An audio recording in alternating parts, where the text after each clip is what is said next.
Hey, Hello. how are you? Good, how are you? I'm good. Sure.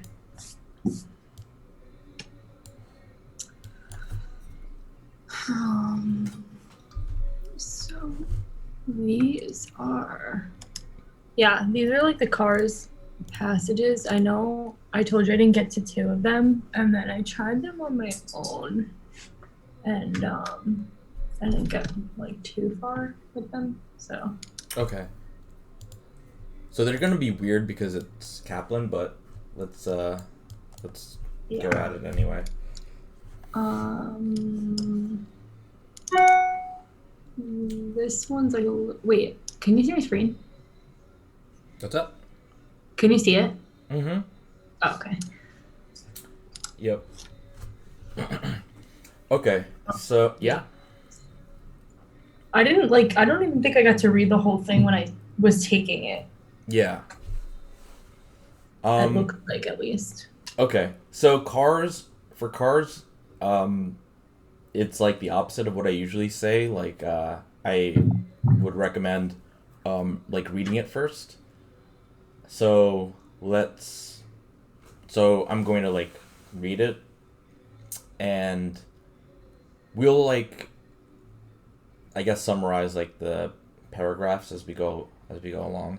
Yeah, so do you like take notes during it though, or do you highlight like how do you recommend to do? Oh yeah, there's certain things to highlight, um, and in terms of taking notes, like you should have like all right, we'll do this like by we'll go paragraph by paragraph, and I'll ask you like to kind of like summarize it in like a word, Yeah, but this one like isn't a like the second one. I when mhm, I tried to like do that, yeah, I could not even like come close to understanding what they were even. okay, all right. It's like an art passage; those tend to be really weird. Yeah, like the other ones I was fine with, but then I looked at like the ones I got wrong, and Yeah. I think I got like 20 wrong, and Mm-hmm. most of like 10 of them or something were like from these two passages. Okay. All right. Let's start. You ready? Yeah. Okay.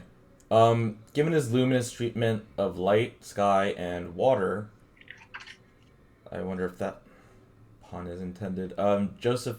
All right. The guy, is often viewed in hindsight as a precursor of impressionism, yet as um an authority on this artist has argued his roots lie in a specifically 18th century tradition, that of the sublime. Before landscape painting was accepted in England as the rendition of everyday reality, it was seen as the expression of a state of spiritual exaltation. So, okay, what do you take away from that? Yeah, I wasn't really sure if like the impressionism when I did it, I wrote Turner impressionism Um, landscape. well, Yeah, I really had no idea that. okay. So it's basically saying that since this guy's paintings resemble impressionist works, people view him as someone who who's like came before impressionism, but is essentially an impressionist. But this guy Turner, who is so-called authority on him, has argued that he's not really a precursor, or you know he's not really like an impressionist. Okay. um he's more of this other thing, sublime, um and more of someone who is able to paint um a landscape and have it be not like reality but some type of spiritual, like higher state. So like so the takeaway here I would say is that um most people think that this artist is an impressionist, but he actually isn't. He's something else.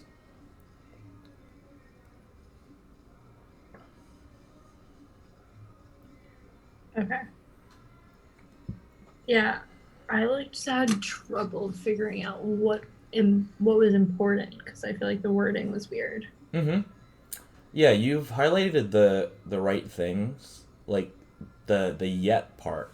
Like you highlighted exactly what I would highlight. Basically, like, or I would probably highlight um, I often probably need to viewed. highlight this. Yeah, I would highlight often viewed impressionism, and then yet that's like the most important thing to highlight. Those contrast words. Got it. So yet sublime. So like basically like people view him as someone who is somewhat of an impressionist, but he actually isn't, according Got to it. this other guy. All right, let's see. Second paragraph. All right, the roots of the notion of the sublime. So it introduces this whatever this type of style called like the sublime. So now it's going to explain what that is. So the roots of the notion of the sublime, Wilton notes, go back to antiquity.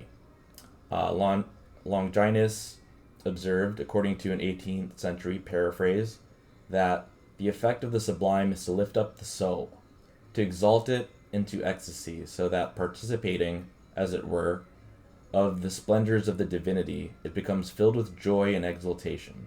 The sublime, therefore, was understood to produce an effect of elevation toward unity with the divine.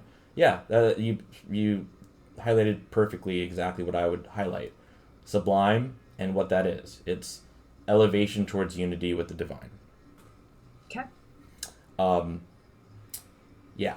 Side note: they're going to talk a lot about something called the classics. Like the classics with like a capital C. That's like the study of ancient Rome and ancient Greece. So this time they don't really call it classics, they call it antiquity. That means a time, BC era. Because a lot of, like the roots of Western civilization are in ancient Greece and ancient Rome. So a lot of like passages will be talking about those topics. Okay. Yeah, I hate when I get like these art topics. Oh yeah. Well, you're gonna get them. So, Yeah. uh, so yeah, that knowledge will come in handy. Um, all right. Ready for the third one? Yeah. All right. In its origins, the sublime was associated with literary rather than visual art, as its connotation. Oh, and if there's any word that you don't know, tell me. Okay. As its connotations of power and mystery could most easily be conveyed in words, and its subject matter was epic, historical, or religious. To 18th century commentators, Homer, the Bible, and Milton were quintessentially sublime. Um, you know who Homer is? Not from The Simpsons, but No. No. oh yeah, so he Wait, wrote the the Iliad? What's that? He's from the Iliad? Yeah, he wrote the Iliad and the Odyssey. Yeah. Yeah. Um, the Bible obviously isn't classics. And Milton is he wrote Paradise Lost, which is like post Christian like uh, about Christianity. All right. So anyway, so so when the concept was applied to painting, this narrative emphasis was maintained, leading almost by necessity to a focus on the human figure.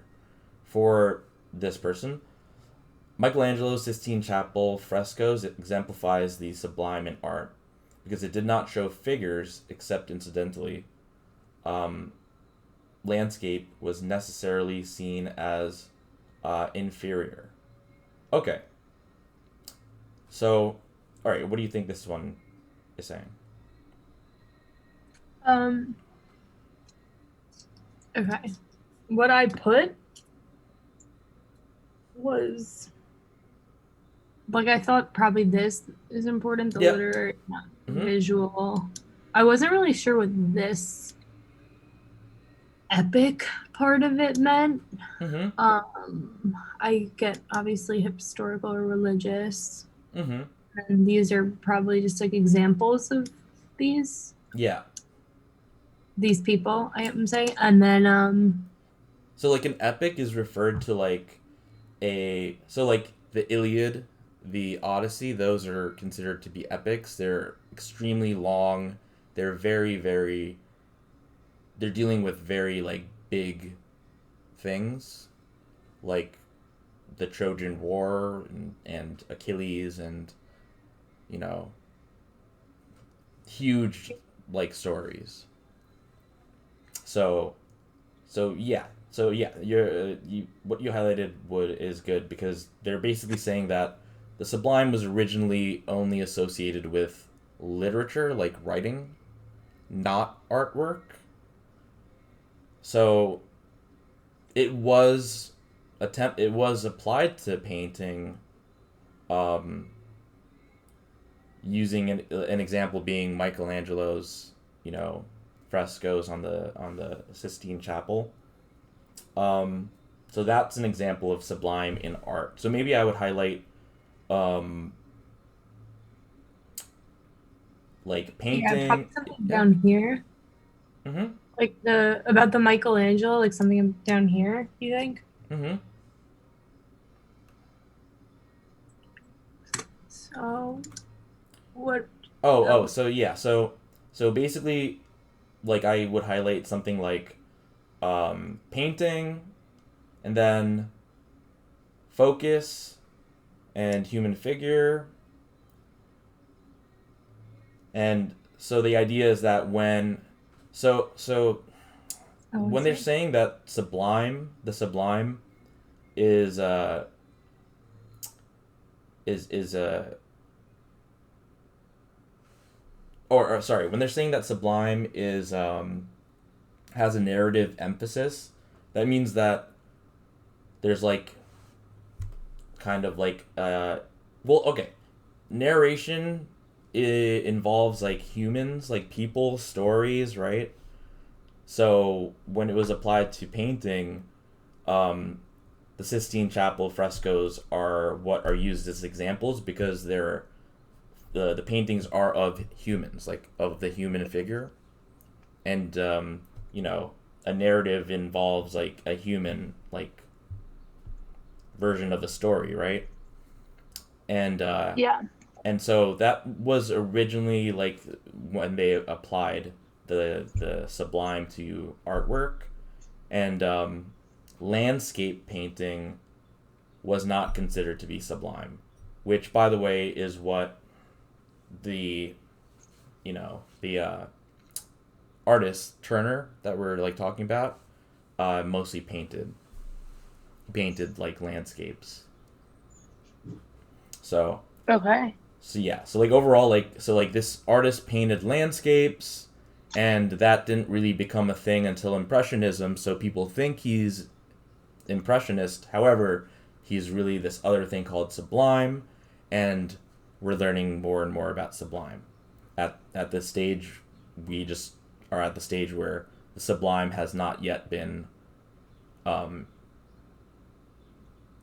uh, used has not yet used landscape as as a subject. Wait, so I'm sorry, what you said? Sorry. You said that he painted landscapes, so they said that he wasn't or was sublime. Oh, so okay, since he painted landscapes, they thought he was an impressionist, but Oh, okay. what he really is sublime. Um, and now since we're learning about the sublime, we see that its first like form in artwork was in art that wasn't depicting landscapes, which the artist Turner actually like painted. So we're probably going to come full circle after this and incorporate the landscape and sublime aspect. Yeah, wait. So then what is like Mm-hmm. this last sentence saying? Oh, it says because it didn't show figures except incidentally, landscape was necessarily seen as inferior. So at the time, they did not consider landscape, like paintings of landscapes, to be sublime Oh, okay. because it didn't show figures. But yeah, takeaway is that they didn't view landscape painting to be sublime. Got it. Okay, ready for the next paragraph? Okay. The transition to this conception that produced Turner's landscapes had several sources. One was the 18th century quasi religious excitement in scientific investigation of nature, shown, for example, when Addison exclaimed, "When we survey the whole earth at once, and the several planets that lie within its neighborhood, we are filled with a pleasing astonishment to see so many worlds, hanging one above another, and sliding round their axles in such an amazing pomp and solemnity." A second was the rise of a middle class with the leisure to travel, which led to an interest in the rugged vistas of Wales and Scotland. Finally, this person's immensely popular nature epic, The Seasons, applied blank verse with its connotations of loftiness to the portrayal of nature's immensities. Okay, what do you take from this? So I just wrote the sources of landscapes, but the landscapes part doesn't make sense, I feel like. I don't know. Okay, so basically what's happening is, so there are lots of examples here. So just note that there are examples. Don't worry about the details because they're probably just going to ask you later about those examples in a question. Just know that the Got it. overall message of this paragraph is that eventually people began to see landscapes as not being inferior.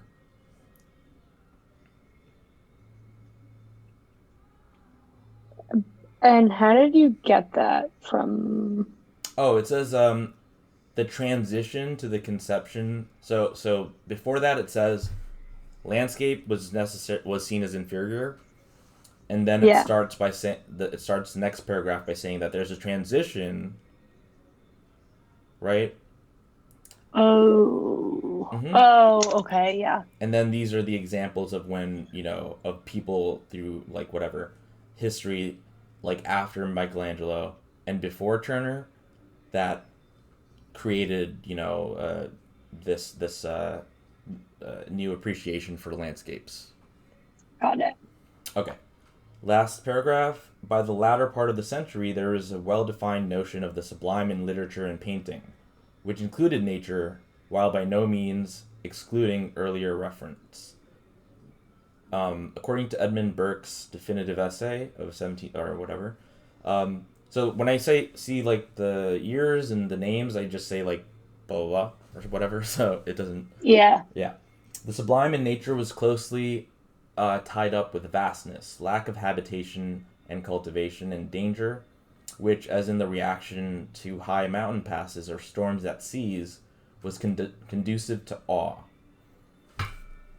These qualities, as evoked in the paintings of landscapes, urban vistas, of landscapes and urban vistas, an important though subordinate field, produced a series of genres that, this person stresses, form the key to Turner's work: the picturesque sublime, the terrific, wild crags, cataract, etc., the sublime of the sea, the mountains, the darkness, and finally the architectural sublime and the urban sublime. Okay, what do you think about this one? So this is just them like defining sublime. Now it includes nature, and now this guy is sublime. Yep, pretty much. Sorry. So that actually kind of explains why I got this. I picked B, but it literally says C somewhere down here. You just read. Oh, like storms at sea. Yeah, it's like what's the least likely sublime. Mm-hmm. Okay, so So storms at sea. That's there. High mountain pass. yeah, You see that, right? Or yeah, you just read that. Oh I yeah, must not like a have. little bit above I it, there's storms at oh sea. where? Go up one more line to the right, down, right. Oh yeah, okay, I Got it. see Yeah. it. So storms at sea there. The cathedral in the center of the city. That's the what? Sublime. I don't know. I thought that I Oh, eliminated it'll that be in the because of last the paragraph. religious. Oh, okay. How do you know it's in the last paragraph? Because it'll be under the category of architectural sublime, right? Yeah. So All I last line. eliminated that just because of the religious part. Is that wrong? Oh yeah, yeah. All this stuff is going to be on the because these are they're talking about the subject of the painting, and they don't talk about sublime being applied to paintings until like the very you know like the last paragraph. That's that where I see all these in. Oh, okay. Yeah.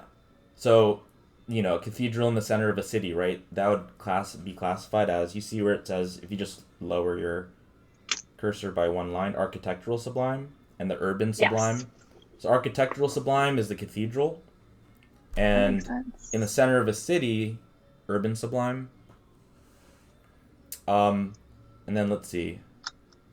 Oh, sorry. I don't know what I just said.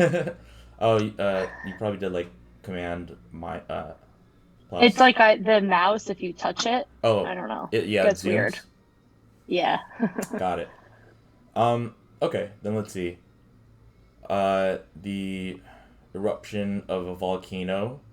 So that would be, what do you think? The danger, right? Um, It'll be like, the same kind of paragraph, right? yeah, so what I think, and this is kind of cheating because I looked at like the explanation. This is like one of the questions I looked at the explanation for. Mm-hmm. It's the terrific or no?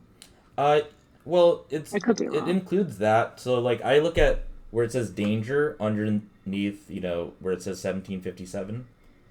Oh, I see that, and then I see, yes, terrific, but terrific itself isn't really going to help you, but it says wild crags, cataracts, etc. yeah, I don't know what those are, so I had no idea. Oh, they're like really dangerous mountainous regions. Like a crag and cataracts are kind of like these like kind of like not holes, but so like these are just like very dangerous kind of like mountainous regions. They don't necessarily have to be mountainous, but it just ties in with the danger. So the terrific, including wild crags and cataracts and stuff, are examples of that. Like a crag is like, I believe it's like a type of like really steep mountain that's full of like peril, like full of maybe like ravines and things like that. Um, so So basically, like you're looking at the danger part and like wild crags. Like these are like very very like dangerous kind of things that happen in nature. Okay, yeah, so then this is like the only one it says nothing about. So yeah, so let's see. Oh, wheat fields by a country road. Um, let's see. Yeah, so far I only see paintings, or they're only talking about. Let's see. A lack of habitation, so I guess the road. Well, I mean, oh, I see what you're saying.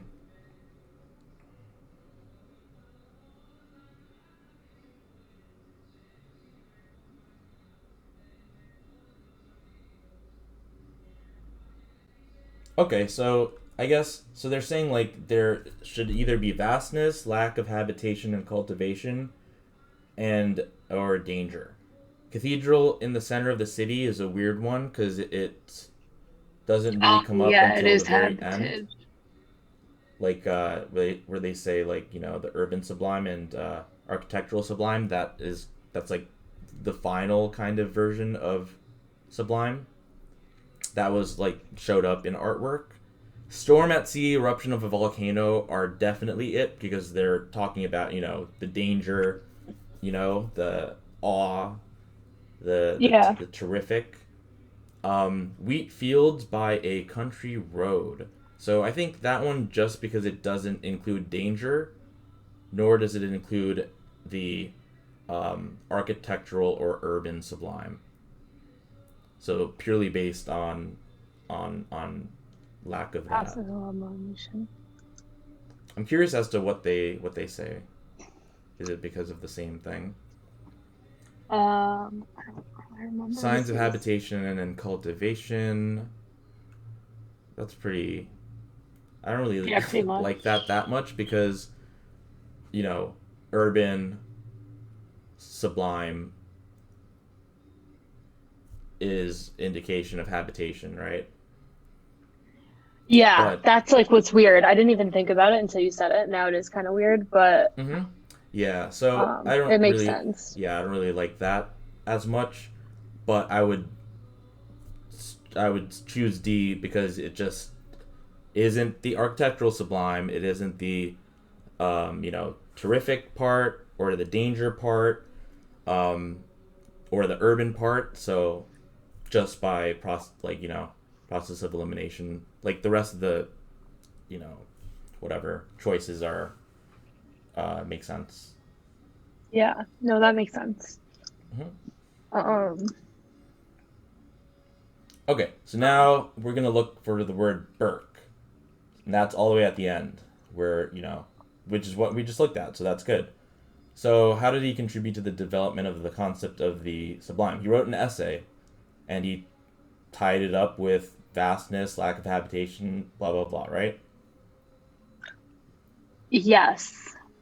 Okay. So I think the thing that I think that the reason that C isn't it because it doesn't talk about any. Wait. So I picked C because it talked like right before about how now there's like a more well-defined um, definition for sublime. Oh, I see what you're saying. Okay, let's see.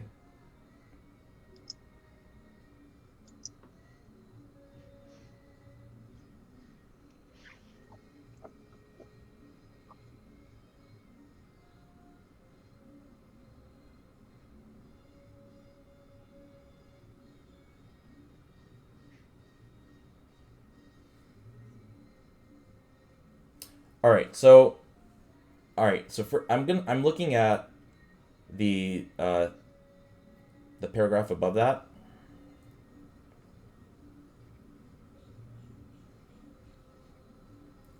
Yeah. where the earlier writers are talking about the sublime. Wait, sorry.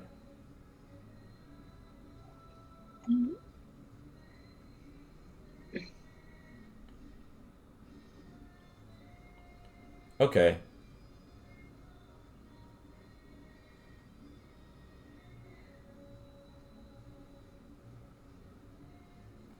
All right, I think I may see it now. So they're saying that by the latter part of the century there was a well-defined notion of the sublime.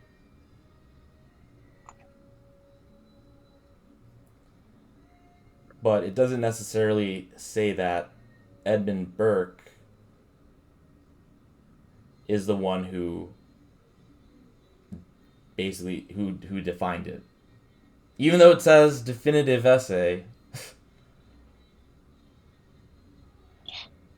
Yeah, this one's like weird, I guess, because I kind of get like I can easily I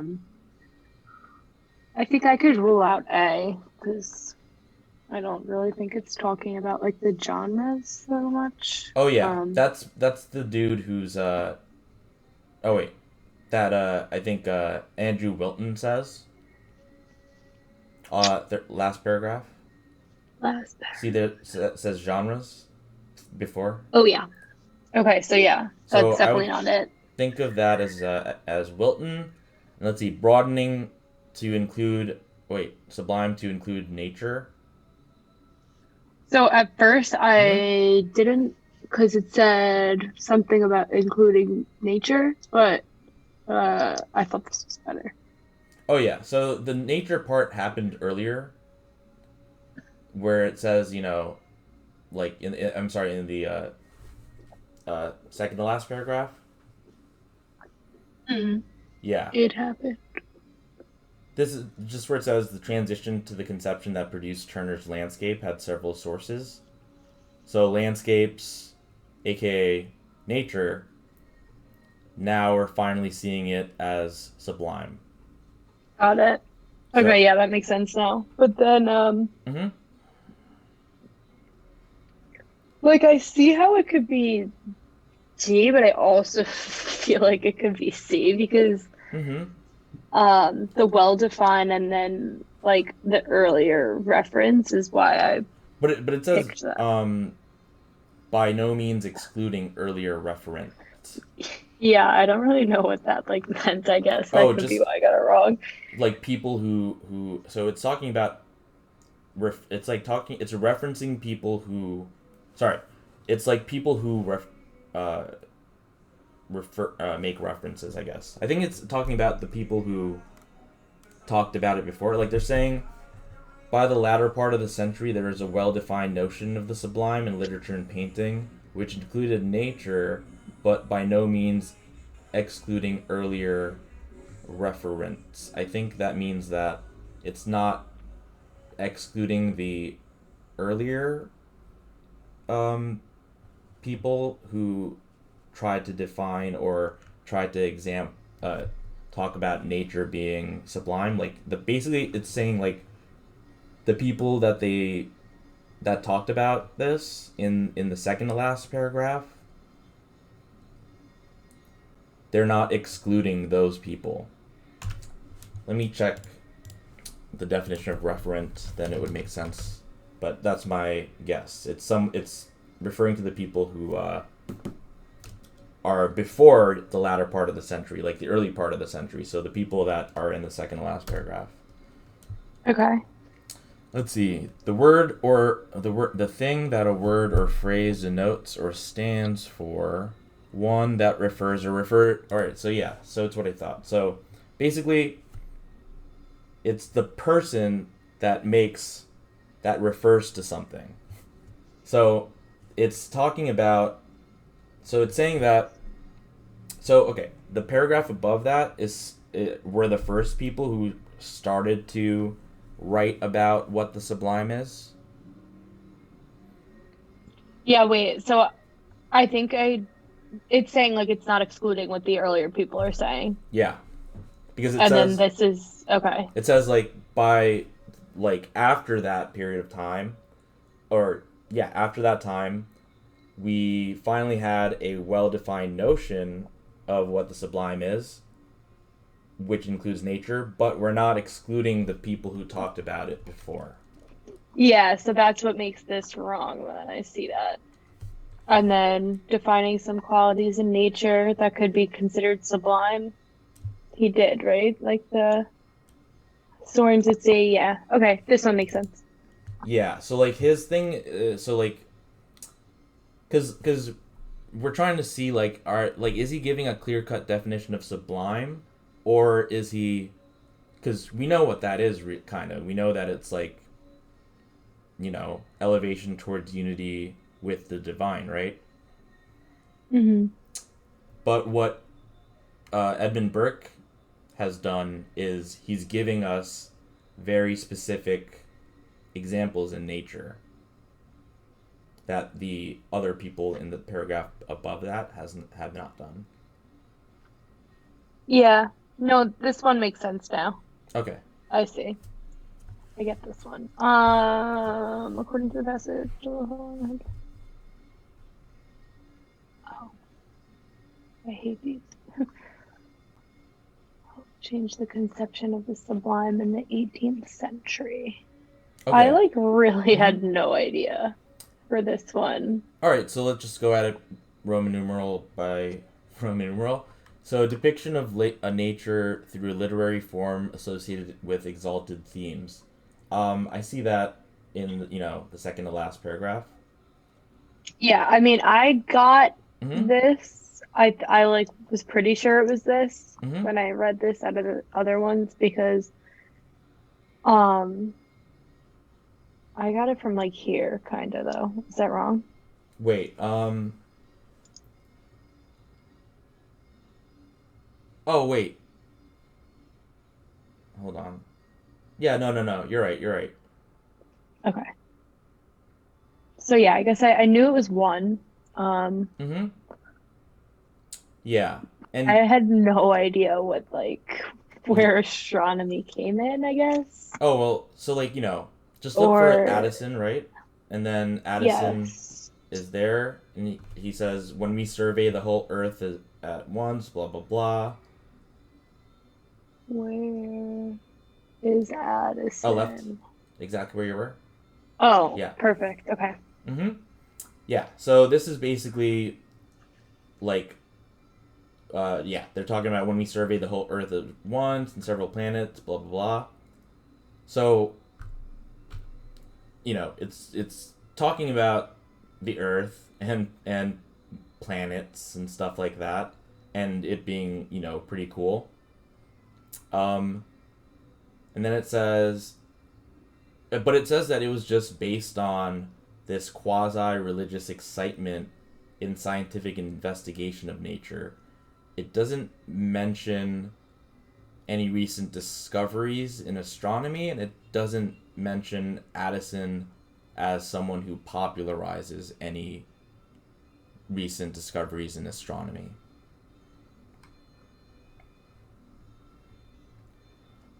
Like if it said something like, now we know that the sun is in the center of the universe, and Addison is someone who spread that knowledge, then it would fit. Okay. Because So, just because he's talking about astronomical things doesn't mean that he's popularizing recent discoveries in astronomy. okay, I guess I thought that this was like surveying the whole Earth Yeah, at that's what they once. want you to think. Okay. Because think do you see any recent discoveries mentioned? No, I thought that was like a discovery. Yeah, yeah. And he's not popularizing the recent discovery, right? Yeah, I guess that makes sense. Mm-hmm. So those are the Um, two reasons why that won't work. Socioeconomic changes, I see that, just, where it says second was the rise of the middle class with the leisure to travel, which led to an interest in, rugged vistas, right? so where do you see that? What paragraph? Move your cursor up like a little bit, just straight up. Oh, Yeah, yeah, left. Rise of the middle class. yeah. Yeah, I see it. Okay. So, Yeah, whenever I knew when I saw that paragraph that has lots of examples and details that there were going to ask a question on it. That's why when I read like a paragraph that has all these particular examples and references, I just note as I'm reading it, all right, this is where some examples are. I don't need to care about them now, but they will certainly ask me about it in some type of way where either they'll ask something like this, which involves me having to go through in every one of them, like process of elimination, or they'll ask which of the following did the author provide support for. Those are the okay. types of questions that they'll ask for these types of paragraphs. Yeah, because I guess that's like what I have trouble with, and I think that's why I ran out of so much, like I ran out of time with Mm-hmm. like these two passages. Yeah. Also Was try to. because I don't know like where to go. Like Mm-hmm. I don't know where to go back. So I don't know if I should be taking like more notes on my scrap paper during Oh like when yeah. I'm reading them. So yeah, that's what I was going to say. Try to have like as you read it, like an understanding of where like things are. So okay, if I were to like uh, summarize this paragraph in terms of like where things are, it would be like first paragraph is just talking about again like people thought he was impressionist, but he's really sublime. Second paragraph is saying what is sublime. Third paragraph is saying sublime used to be just literature instead of art. Eventually, it became art, but not landscapes, but people. Okay. Then the next fourth paragraph says, now, sublime in art is going to be landscapes with all these examples. So you can come back to it later because the examples will come back. But at the time that you read it first, just note that that's where the examples are. And then the last paragraph is just saying it's definitively nature. Like sublime in art is definitively nature. Okay. So like, as we went through it, you did everything right in terms of like being able to summarize it. And then when you're finished with the passage, like summarize it like the way that I did, like in terms of like where the things are in the paragraphs. When you're finished with the whole passage or like paragraph by paragraph, would you do that? Oh, so you do it paragraph by paragraph, like the way that we did it when we first went over it, and then you should have, like the ability to, like basically summarize the entire passage by kind of saying what I said. Like first paragraph said this, second paragraph said this, third paragraph said this. Because that just be aware of where things are. So like first Okay. paragraph, yeah, like where things are is that's what's going to be important and what's going to save you time. As you practice on this, you're going to gain like kind of like a faster like ability to like look for words like like a command F but like in your head. And Yeah, that's what I tried to. I've been trying to just because I know like the Kaplan class, they kind of tell you to like take notes paragraph by paragraph. But I've been trying to just do the highlighting just oh like yeah, for timing yeah, reasons. no, But like literally writing out notes is no, that's okay, that's yeah. cool. What you did is good. But yeah, just when I say like being able to look for a word, like show me like maybe we can incorporate this into your practice. Show me where the word quintessentially is. Oh, it's right here. I Good. remember that. All right, good. Why did you remember it? I actually have no idea. I just remember you were reading it, and I Mm-hmm. was like, oh, What about where is the word axle? probably here. All Yeah. right. Where is good. All right. So where's the word baptized? It's like Bibles, like around here. So if it's baptized, think, all right, that means someone must have been baptized. So it would be near a name, right? Oh, yeah, I went to the Bible place. Mm-hmm. A name maybe, but And if we're talking about someone being baptized, why would you care about anyone being baptized? It would be the most important person that we're talking about, right? oh, it's gonna be in the top. Yeah. I just saw it and now it's Mm-hmm. gone. Turner Authority. Yep. Baptized right here. Yeah. So you Okay. see like, so you see like when I say baptized, think, all right, it's like a verb, so it's somebody who got baptized. So I'm gonna look for names, and then Yeah. it's gonna be the most important name. So I'll like show you over time like how to do that. But yeah, good job. Where's Yeah. frescoes? What? Frescoes. Oh, frescoes. Frescoes. I don't even know what that like means, so I can't even Oh yeah, yeah. So tell you what. ask me Oh whenever wait. there's a word that you don't know. Yeah, I didn't even. I guess I must have missed that. I have no idea what that Yeah, means. that's a good habit. Like in general, like throughout life, if you ever see a word you don't know, like take note of it, like of its context, and then like look it up or something. Yeah, I've been Googling like a lot of words and There's names. a there's a good I don't know if you use, I guess you use Safari or whatever, but there's like a good Google Chrome extension that I use that when you double click on a word, it shows you its definition. And it doesn't just Oh use yeah. like Webster's dictionary, it uses like Google's like ability, so it can be like, you can even like double click on like Michelangelo or something. It'll give you like pretty much everything. You I Oh, that's nice. Yeah, so as we go through these paragraphs, like through a fine tooth comb, if you see like anything you don't know, like the definitions of, just yeah, ask me. Yeah, what is frescoes?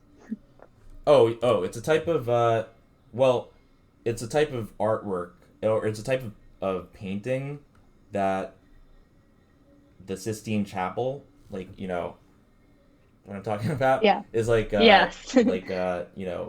painted in. I think it involves like not like not like oil painting. I think it has like a lighter kind of color. Let me see. Fresco. Wow. Okay. So it's just a technique of mural painting that's done on like plaster. Got it.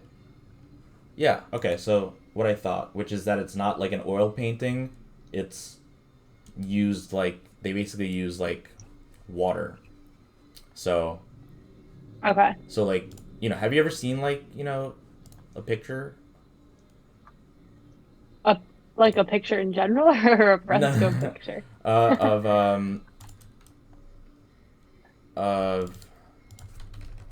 of a fresco. Are you? I have no idea. What do they look like? Can Here, Google it. I sent something to you in the chat. Oh, wait. How do I?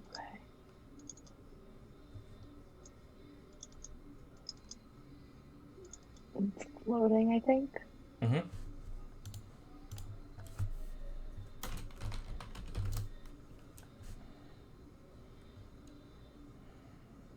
Oh. Oh yeah. Okay. Yeah, you see how like the colors aren't as deep or saturated Hmm. as they would be in like an oil painting. Yeah. So that's because they it's like, and it's like on plaster. So like if it's on the ceiling of the Sistine Chapel, like it's not going to be on like canvas, because they're not going to make a ceiling out of canvas. So it's like it's on plaster, and they mix paint dyes with water, so the colors aren't as deep. So it's just a type of you know it's a type of artwork. It's a type of painting. Okay. Um.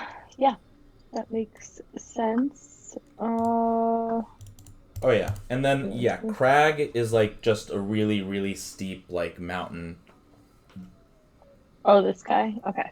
Yeah, cataracts. Those are like a really steep like waterfall. Okay. Okay. Um. Yeah. All right. The author suggests that as the concept of the sublime developed, okay, lost its connotations to closest to divinity? Definitely not. Historical and epic subjects were no longer seen as embodying the sublime. Well, not necessarily. Oh wait, I got this right, and I think Oh, okay. this makes sense to me. Like at first I was like, I don't know if it was like a guess, Mm-hmm. but Show me where Well, yeah, because. I just feel like it talked about Mm-hmm. that quite a bit. Like here it was like, okay, it was literary then visual, but Mm-hmm. then here we're talking about now like we're doing it with landscapes. Mm-hmm. And before we did human figures, right? With the Yeah, Sistine wait, Chapel that's the part I was frescoes. just about to ask you. Where is Oh yeah, so so just in that paragraph where you said literary, in the second half of that paragraph it says when it was applied to painting. yeah, Do you see that? Show when me it where was it says human applied. figure. Here's when it was applied to painting human figure right here. Yep. So that's where it says, it originally was just human figures. And then later in the next paragraph, that's where it was applied to natural scenes. Oh, okay. Yeah. All right. No, this one makes sense. Okay. I don't need to Mm-hmm. go over this one. According to the passage on teacher. Okay, so yeah, you got this one right also, but this is what I was saying about the narrative, right? Like, okay, like a narrative is like, it's a. Do you know what anthropomorphic is? No. Okay, so like anthrop, I think it means people, like anthropology, or like if you don't like people, you're a misanthrope. So anthrop, and then uh, morph is like the form. So if you anthropomorphize something, you're only looking at it through the human lens. So Okay. here's an example. So I guess like in science, we don't anthropomorphize things. So the Earth just you know existed, or rather, it was created from like just rocks in space that over time coalesced and came together. But in, let's say, like the Bible, which is anthropomorphizing like the universe through our lens, through a human lens, we anthropomorphize nature by saying that God created Earth for us, for humans. So the Earth forming from just rocks in space coalescing has no narrative to it. But the Bible story of Earth was created by God for humans has a narrative, like it's a story. Wait. Oh, this is like literally what we were just saying. This is like very similar to the previous question, right? Kinda. Yes, but it's asking kind of. A previous question was just saying, what do they look at before landscapes? It was human figures. This is And saying, why then is it human figures? And I knew they were going to ask something like that. So at the time when we were going over it, I did kind of note like narrative, like that word, because. okay. Yes. Wait, and that's probably in the paragraph we were just talking about. Narrative. Mm-hmm. Narrative. Yep. Here. Yeah, the narrative. Just a narrative. Just it means that there's. Yeah. Think of a narrator, right? Think of. Yeah. No, I know. So like, a narrator like gives you a story, right? Helps hmm helps you like look at things through like and a story means like there should be like a person in it and things like that. Whereas hmm if it's just nature without a narrator, like no narrative, it just is what it is. Okay. Um. So I'm pretty sure this one makes a lot of sense then because I feel like, like I don't know. I think this one when I did this, I kind of related it to the question before and was Mm-hmm. able to kind of answer this. Mm-hmm. So I don't think, and then like I don't even know why this is just like a weird answer, so I got rid of that. Yeah, but like imagine there was a or a choice that said because um, in the Bible, you know, like humans are, um, or if they said like something like because they're saying sublime is elevation toward unity with the divine, like God. So if there was another Yeah. choice that said, um, the Bible mentions humans or something like that. I'm just trying to like give you like another kind of like choice that would help you note that it's a narrative part, Narrative. not just the human figures Human part. figures. but yeah, good job. Back.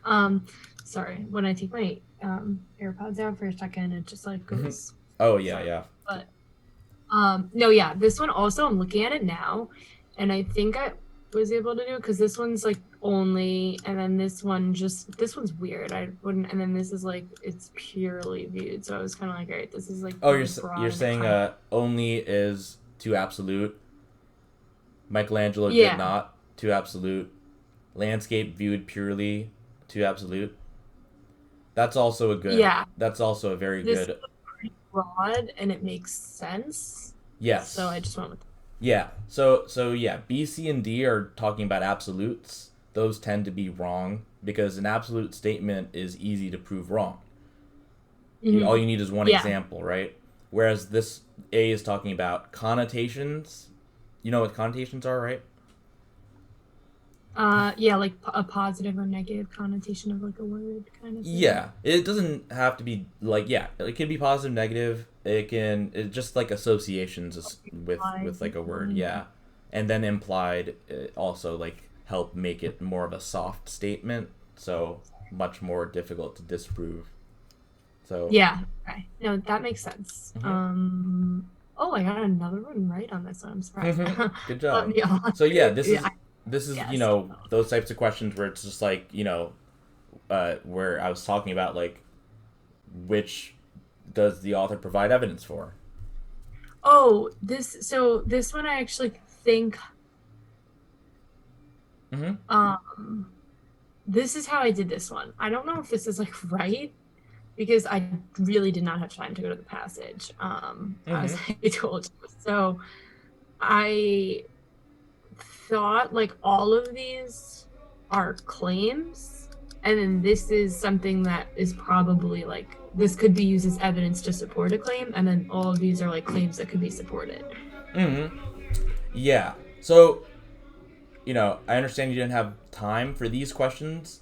I call them like, like the work questions or just, you just that's where you have to do the work and like look in the passage and see like if the examples are given, right? Yeah. And that's where, the control F in your head comes in. So like, sublime and antiquity, show me where antiquity is. Ooh, sublime antiquity. Where would that be? Do you remember what it meant? It's like it had like what happened. Mm-hmm. Oh, I'm thinking it would be in this paragraph, but I don't see it. It's like ancient antiquity. Oh, it's right here. Yeah. Oh, the roots of sublime. I was thinking origins. It would be in this one, but okay. Mm-hmm. The concepts of sublime held in antiquity. Yep. So yeah, that's right there. Origin?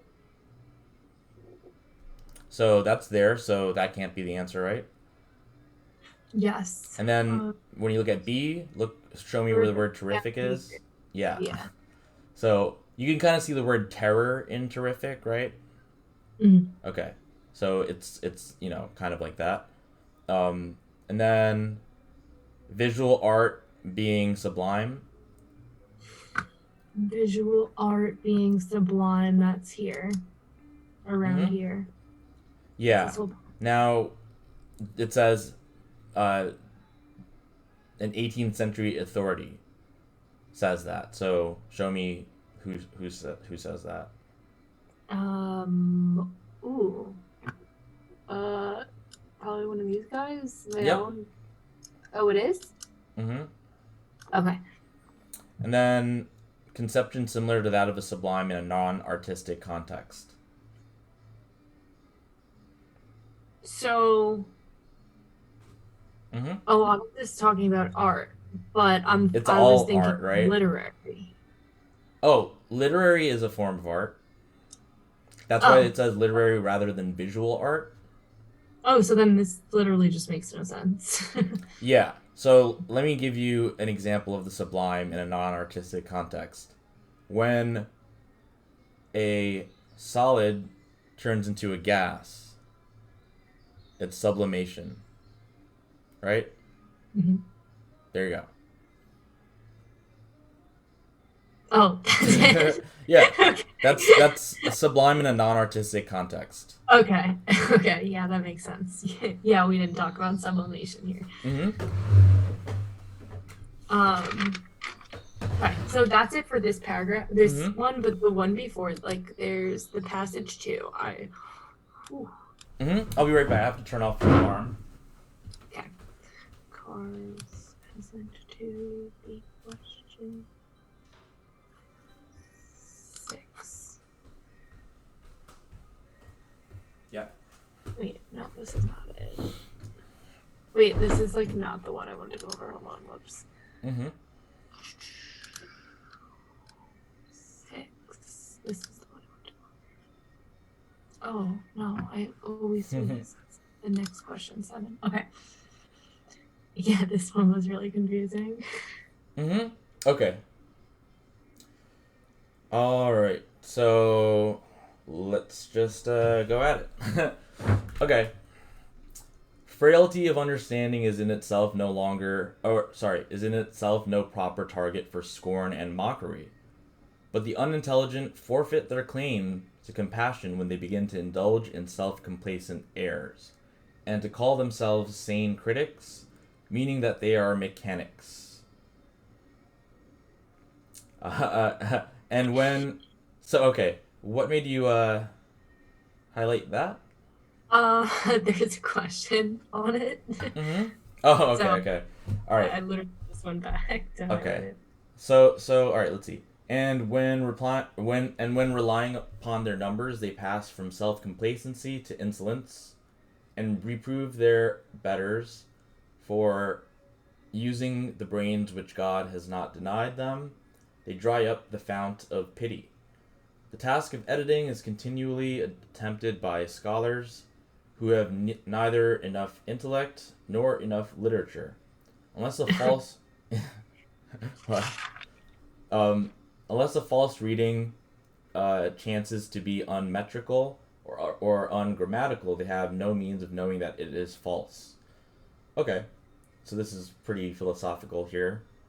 Yeah, wait, what is Insolence? It's like basically like it's a type of rudeness that like a subordinate might like act towards like a superior. Like I usually hear like that in some type of like TV show or some like upper class person and someone that works for them in a low position says something, and then the upper class person says, you know, I should have you like beaten or whatever for your insolence. Okay, got it. Mm-hmm. Yeah, so this really confused me, and since I didn't have time, I didn't like it's a full like I really did not read Mm-hmm. even because then when I tried to read it, like it wasn't making sense to me. Yeah. So I tried to break it down a little bit, Mm-hmm. and at first I'm kind of getting like, okay, well, if you don't understand something, that's fine, but then like if you start being Mm-hmm. kind of like rude and yeah. Okay, so this is very worded very very in a very difficult way. So they're okay. So first of all, they're saying frailty of understanding is in itself no proper target for scorn and mockery. What does that mean? So that's where I thought he was just saying, like, if you don't understand something, like, just that by itself, you shouldn't be kind of like, you can't make fun of that. Mm-hmm. Good. Um, Is this also like, so are some of the ones at the AMC like worded this weirdly, or is it just Kaplan, or? I mean, the Kaplan ones are always going to be a little like, well, not very representative of it, of Yeah, the I AMC think ones, cars are kind but of weird, like to find anywhere else but the oh yeah, AMC. the for cars like the only thing that like AMC like is the only thing that is really that really comes Yeah. close to it. Yeah. Um, but you know, there's always something to learn. So, Yeah, but are they like, is it common for them to be worded this weirdly or not so much? Like, I have no idea. um, well, so far I've only done one paragraph, but I would say that to prepare yourself for anything. Got it. So, because things can be worded, yeah, just yeah, prepare yourself for some weird wording. Yeah, because at first I tried to not, I know like you're supposed to kind of go around even for the science sections and see like what's good. Mm-hmm. And I did when I did this, I did like your strategy of going to the discrete questions first, and I think that actually like really helped.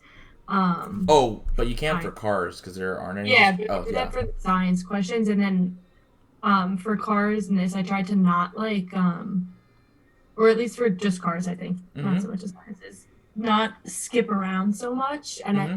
do them in order. But then when I was trying to just do them in order and I got to this one, I was spending way too much time on it. So that's when I started to like jump around. Yeah, no, that's the best strategy. If there's anything that is taking too long, like flag and move on. Yeah, like so that's when I just started going. I skimmed them. Did you skim them and then just like look at all of them for a sec before you did any of them, or? Um, like like when I took it.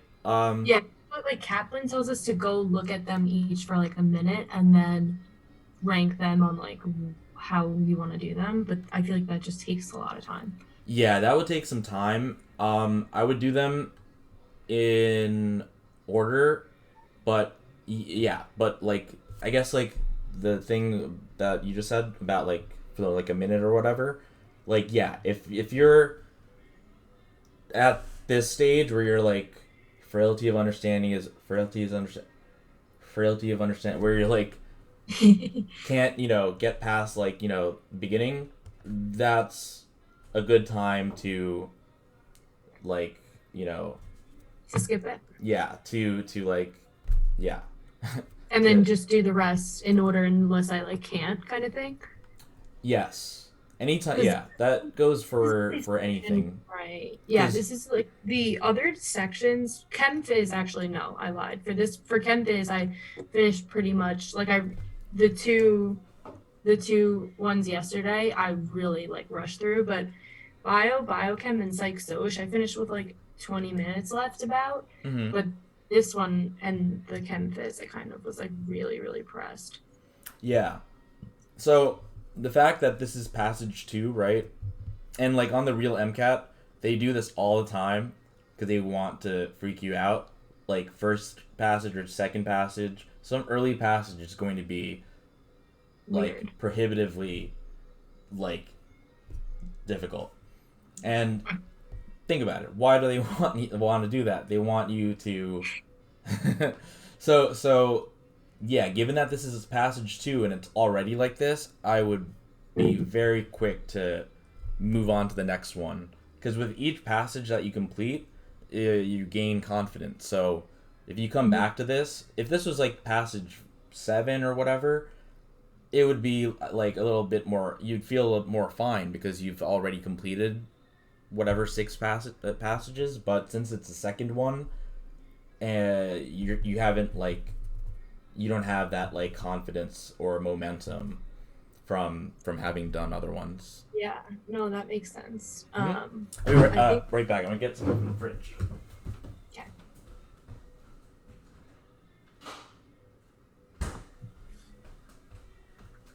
Okay. Yeah. Yeah, I think my car's timing is weird because this is the only section that I went down on. Mm-hmm. I think. Yeah. Yeah. Cards is Yeah. Okay. But also, Yep. I had the glitch. Like, remember the first time I did it, I had a glitch in cars where I think it gave me like extra time because it wouldn't let me highlight, so I had to refresh it, and then it gave me like 5-10 extra minutes. Okay. So, I thought you meant like on the actual test. oh, on my first Yeah. test. Got That would it. be nice. Yeah. Yeah. uh. Okay. Let's. All right. So. Okay. They're basically okay. So, what? All right. What are they saying? Like after. So we're still Mm-hmm. about this. So I thought it was. This is the only paragraph I started to do, and I was like, "What's going on?" Mm-hmm. It was so if you just don't understand anything, then shouldn't be made fun of. But then if you start kind of thinking that you understand it and acting like smug, then you can be. Then you Can be a can, target, right? yeah. All right. Yeah. Good. That's great. You pretty much got it. Yeah, I got it but it took me a long Mm-hmm. time. Yeah. It's it's worded in a very very. Well, this one I Mhm. thought this first paragraph wasn't even as hard. Then I'm like, a hale man walking along, what's happening? Mm-hmm. So that's when I was just like, all right, I'm done. Mm-hmm. Okay. Hail man. I'm thinking of hail. I'm thinking of like, let's see, someone like languid, like kind of like not very healthy looking, maybe frightened. Let's see if I'm correct. Okay. Yeah, I didn't know like that at all. So. No, it's the opposite. Damn. Oh, it's a healthy man. Oh, that should make sense. There's a store called Hale and Hardy. Oh. Have you ever? Okay. All right. Hale, healthy. Got it. Yeah. Oh wait, that should have been obvious. It says two sound legs. Yeah, I mean, I honestly like now that you're saying it like that, now I know what that meant, but I was like, what do they mean by that? Mm-hmm. Yeah. Yeah. The sound. Yeah. Sound. Sleep and Like, it's like good. For some reason, I was thinking like I don't know. Maybe I was reading like Dostoevsky or something. So I was thinking of like someone walking with like not okay. So yeah, opposite, which you can figure out from himself walking, on two sound legs. Oh, and then they use cripples as a contrast. So, all right. So those are two ways to know what hail means. yeah, everything I feel like in this um passage is like contrasting right away. Mm-hmm. So if a him wait, what is this mean? Vociferate. It's like basically like yelling at someone in a like attacking manner. Wow. Okay. Vociferate. Let's see. To shout, complain, or argue loudly and vehemently. Got it. Okay. All right. So basically, if someone's strong, the opposite of strong people, like cripple or whatever, um, like aren't saying, go home and fetch your crutch or whatever. Um, Wait. so yeah. Okay. So why? That's what he's not liable to be chased by a crowd. So if someone's strong, then he shouldn't be chased by cripple people. So, like, Go touch your yeah. So, crutch? like, since the cripples have their crutch, right? Yes. Or crutches or whatever, they if they say like so okay, they're he's trying to say like Oh, I think I get it yep. actually. Is this kind of like basically what, like an example of what they're saying here? Like if Mm-hmm. you're, okay. I think I kind of get what he's doing now. Yeah. Maybe.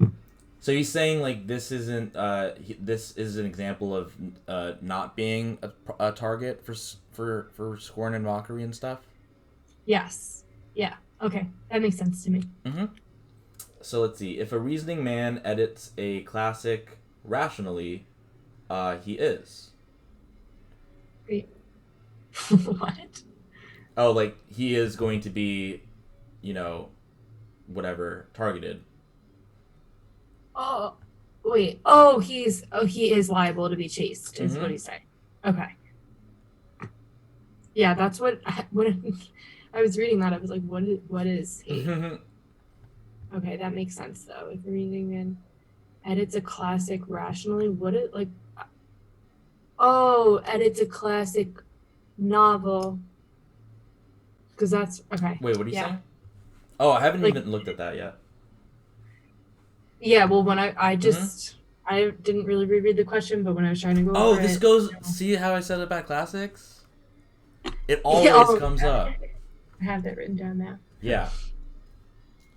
I Okay, already yeah, see Cicero. That's a Roman senator.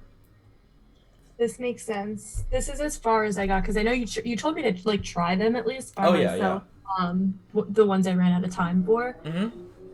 but Okay. I didn't get far with them. So All right. So let's see what a critic is and what advantage he has over those who are not critics can easily be shown by one example.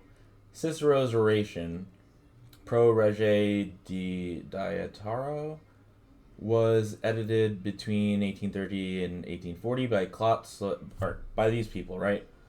The best mhm. manuscript, MS, so not multiple sclerosis, then known was this tenses or whatever, and all three editors pounced on this opportunity and clung to it, believing themselves safe. Interesting. So Mm-hmm. what I forgot to even ask this for the first paragraph too, but like what are we highlighting? Oh, okay. So, let's see. Like for the first paragraph, I would do no proper target. Um, Um, okay. So, no, I really don't know. I wouldn't have highlighted this probably if I didn't see the question. so maybe like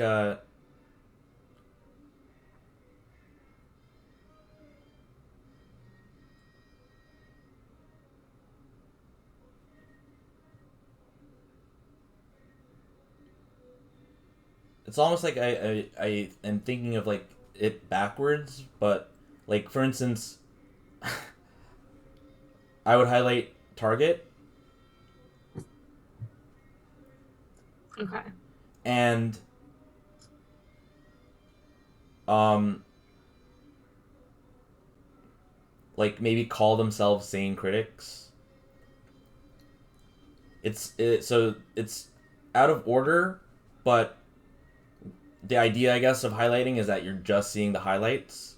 So basically, the reason for that is that people who call themselves critics or whatever sane critics, they're targets. Oh, okay. I see what you're doing. Yes, that Mm-hmm. makes sense. And then would you ignore like whoa? Would you ignore the rest of the paragraph or? Uh, yeah, I would basically not like necessarily ignore, but Not note like this is where the author kind of like expounds okay. upon this. So if Got they it. ask, Okay. because And it is kind of important what he says. He's basically saying like, um, when you are if you whatever read something and you don't know what it's about or your interpretation of it isn't perfect, it's okay. But if you call yourself a critic, right, that is basically saying like, yeah, I know everything about this, and in addition, like on top of that, I know like what makes it like bad. Yeah. So I get what the first paragraph's saying. Are we highlighting anything so far? I know we're like around ish here. Would you highlight like this stuff? Like I don't really know what he's saying by this. That's just a title. Yeah. But So but like I know these are probably just examples or something, but so I would highlight the names? edits a classic Okay. and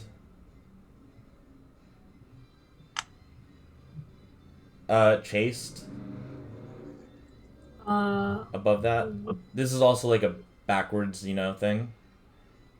So basically, if you edit a classic or something like that, right? Mm-hmm. You're gonna be chased by crowds. You're gonna be a target. So do you not then highlight as you go? Um, Like would you read the paragraph and is that what you're saying? I highlight as I go, but like not like like going back like like a sentence or like I Okay. guess yeah. Got it. So I think no, I think I highlight basically as I get an understanding of the paragraph. So yeah, and yeah. So I think so far I wouldn't have or I think yeah, so I guess like after reading that I see like that point, so I would highlight that, but I think it's just because you asked me what to highlight. Yeah. We can do the highlighting like after we finish the paragraph if you want. Okay. I just because I know the first practice test I took, I highlighted like actually pretty much everything and all the passages. So I'm trying.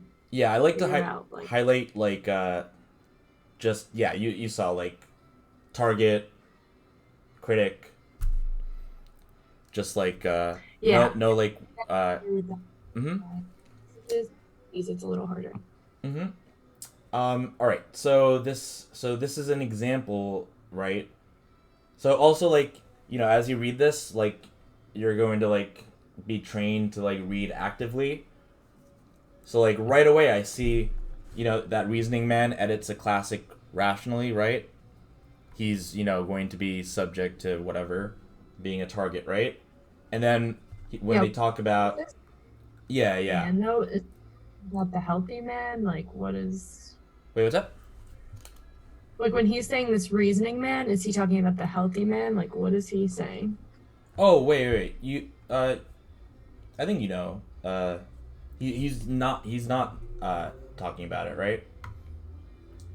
Cuz he's saying so like the entire thing of like the first paragraph is saying that yeah. Oh wait. Okay, never mind. Yeah. It's cuz he's editing something, right? Yeah, so he's editing it and he's like, It's like if the healthy man says to a cripple like hey, they make those out of polycarbonate now. Or something. What did you say? Or like I don't know, like if a healthy man walks past a guy using like some like crutches, and then you say like they make those out of like carbon fiber now or something. So then the guy's gonna be like F off. But if you just yeah, so yeah. So basically, like, this is a guy that, a reasoning man edits a classic rationally. He's basically he's taking a classic from like maybe like whatever 50 BC. Yeah, so And what's that? criticism. Yeah. Like, okay, got it. Yeah. And like this isn't as important now, but it's saying that he's editing it rationally. Yeah. That might come up later. So Okay. anyway, so that's an example. Um, Oh. maybe it's good to actually highlight example or something so you know like where to look. I don't know if that's like Example. Okay.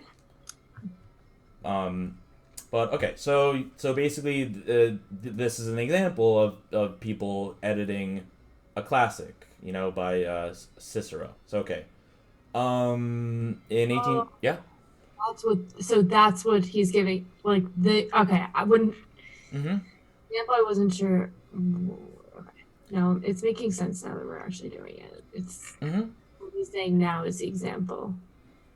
The Cicero, not the leg man. I get it. Okay. Yeah.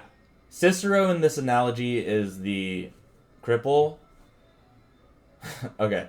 So Oh, uh or rather the cripple's crutches, but whatever. So okay. So in 1841, this guy maintaining reason against superstition.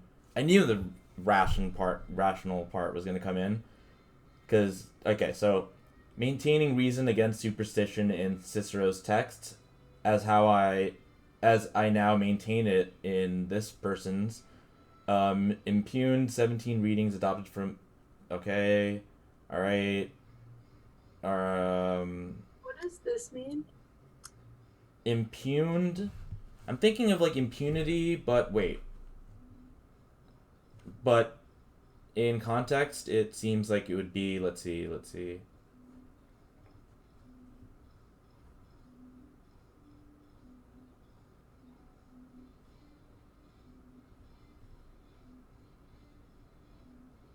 I think maybe like threw it out. Let's Threw it see. out. Call into question, dispute the truth. Okay. So yeah, similar. So how did I like get that or think that? Because it says impugned or whatever these readings and upheld these other ones. Okay, wait, let me. The best manuscript then known. All three editors pounced on it, throwing plunge it, and maintaining reason. Maintain. Oh. Yeah, I just go blah blah blah through most of these. Okay, yeah, I'm like reading it now, and it's like it makes sense until I like read it by myself, and then I'm like, whoa. Mm-hmm. Um, few and 17 readings. Oh, okay. No, I see how you got that now. Mm-hmm. But actually, we can finish reading the paragraph before I turn it over.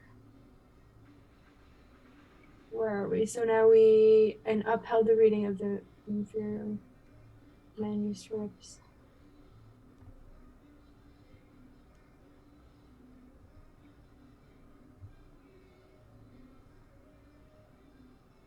Yeah.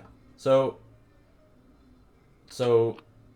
uh yeah, for the rest of this, I am just going to be like whatever. Okay. I mean, like, I get the idea that it's just an example, and so it'll come back. But I also kind of see like um, So yeah, for this paragraph, we just care that it's an example and shouldn't really like care too much about understanding this like mm-hmm. example too much unless we see a question about it. Yeah, All right, that's fair. That's good with me. That yeah. makes I don't need to sense. know about 12 out of the 17. Yeah, okay. That makes it actually way easier. Okay. Mm-hmm. Okay, let's see. Um. Well, okay, maybe I would just Like I Yeah. get the whole, I get the big concept, Yeah. but not so like once it says Cicero, I kind of get someone's editing his stuff. Yeah. So okay. So basically, like these guys, the example of the whatever one who's so okay. These like three dudes, Klotz, Soldon, and Beneke. Yes. They uh oh they edited it. They edited the classic, aka Cicero's work, and basically um the best manuscript of that work is the thing with the E, right? And these three guys, Wait, like, so the yeah, manuscript is the edited version, the best edited version of this work is this guy, um, or no? I His think manuscript. so. All right, wait, I think it's the original. That's what I thought, but then how could it be the best original? Original by those three guys? No, let me see.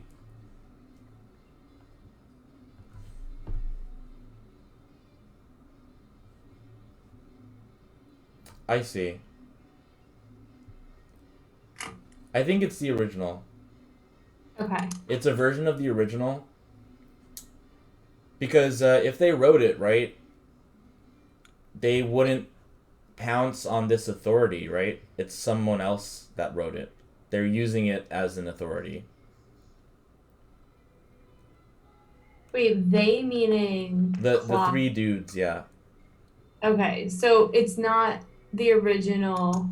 What I'm saying is it's not like Cicero's original. It's Oh, like I think it. I think it. it's the edited version of his, right? I think it is. I think it is the original version. Oh. Like a version of the original version. Because, like, all right, so we know that these three guys they edited Cicero's thing, right? Yes.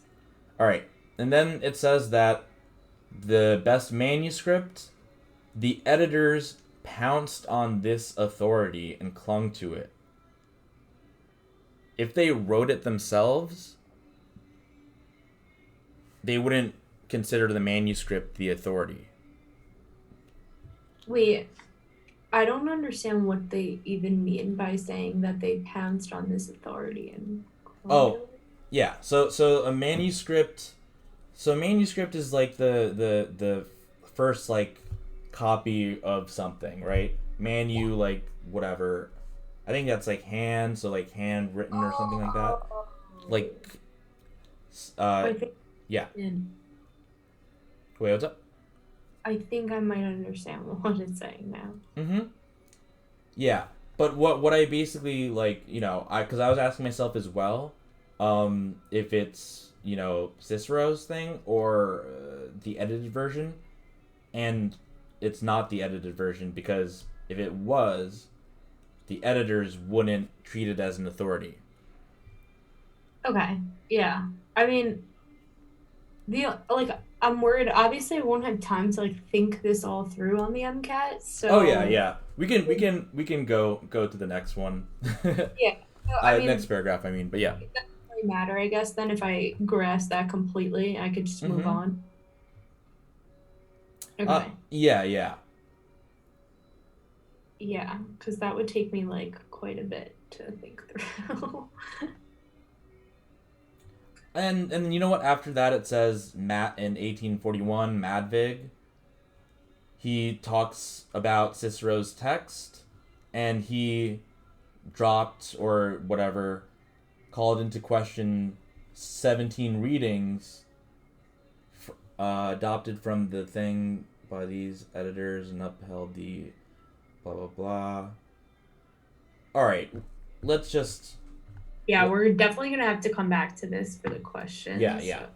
Okay, so let's see the all right, third paragraph. But there are editors destitute of this discriminating faculty, so destitute that they cannot even conceive it to exist. Okay.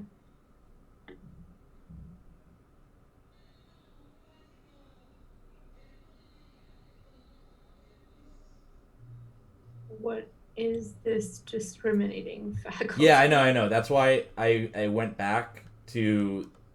So okay, I went back to that paragraph. So basically, just there's a version of the manuscript.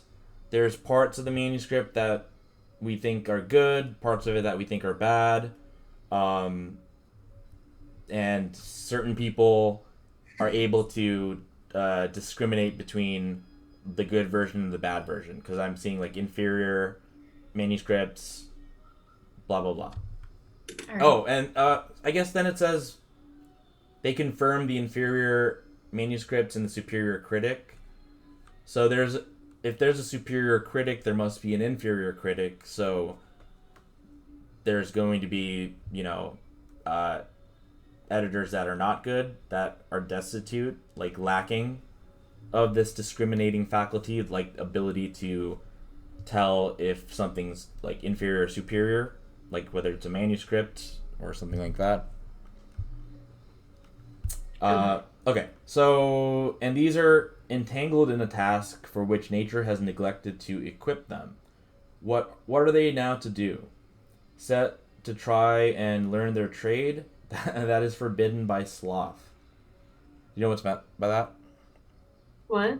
No, I'm like confused.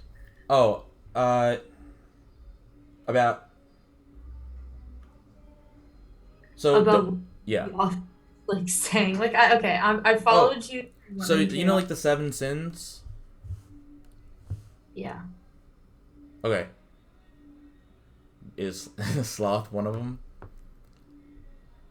Like gluttony, greed, lust, anger, wrath. Well, yeah, sloth is another one, and then I think vanity is another one. Okay. You know what I'm talking about? Like the. Yeah, I couldn't name all seven, but yes. Yeah. So sloth is one of them, which is like what a sloth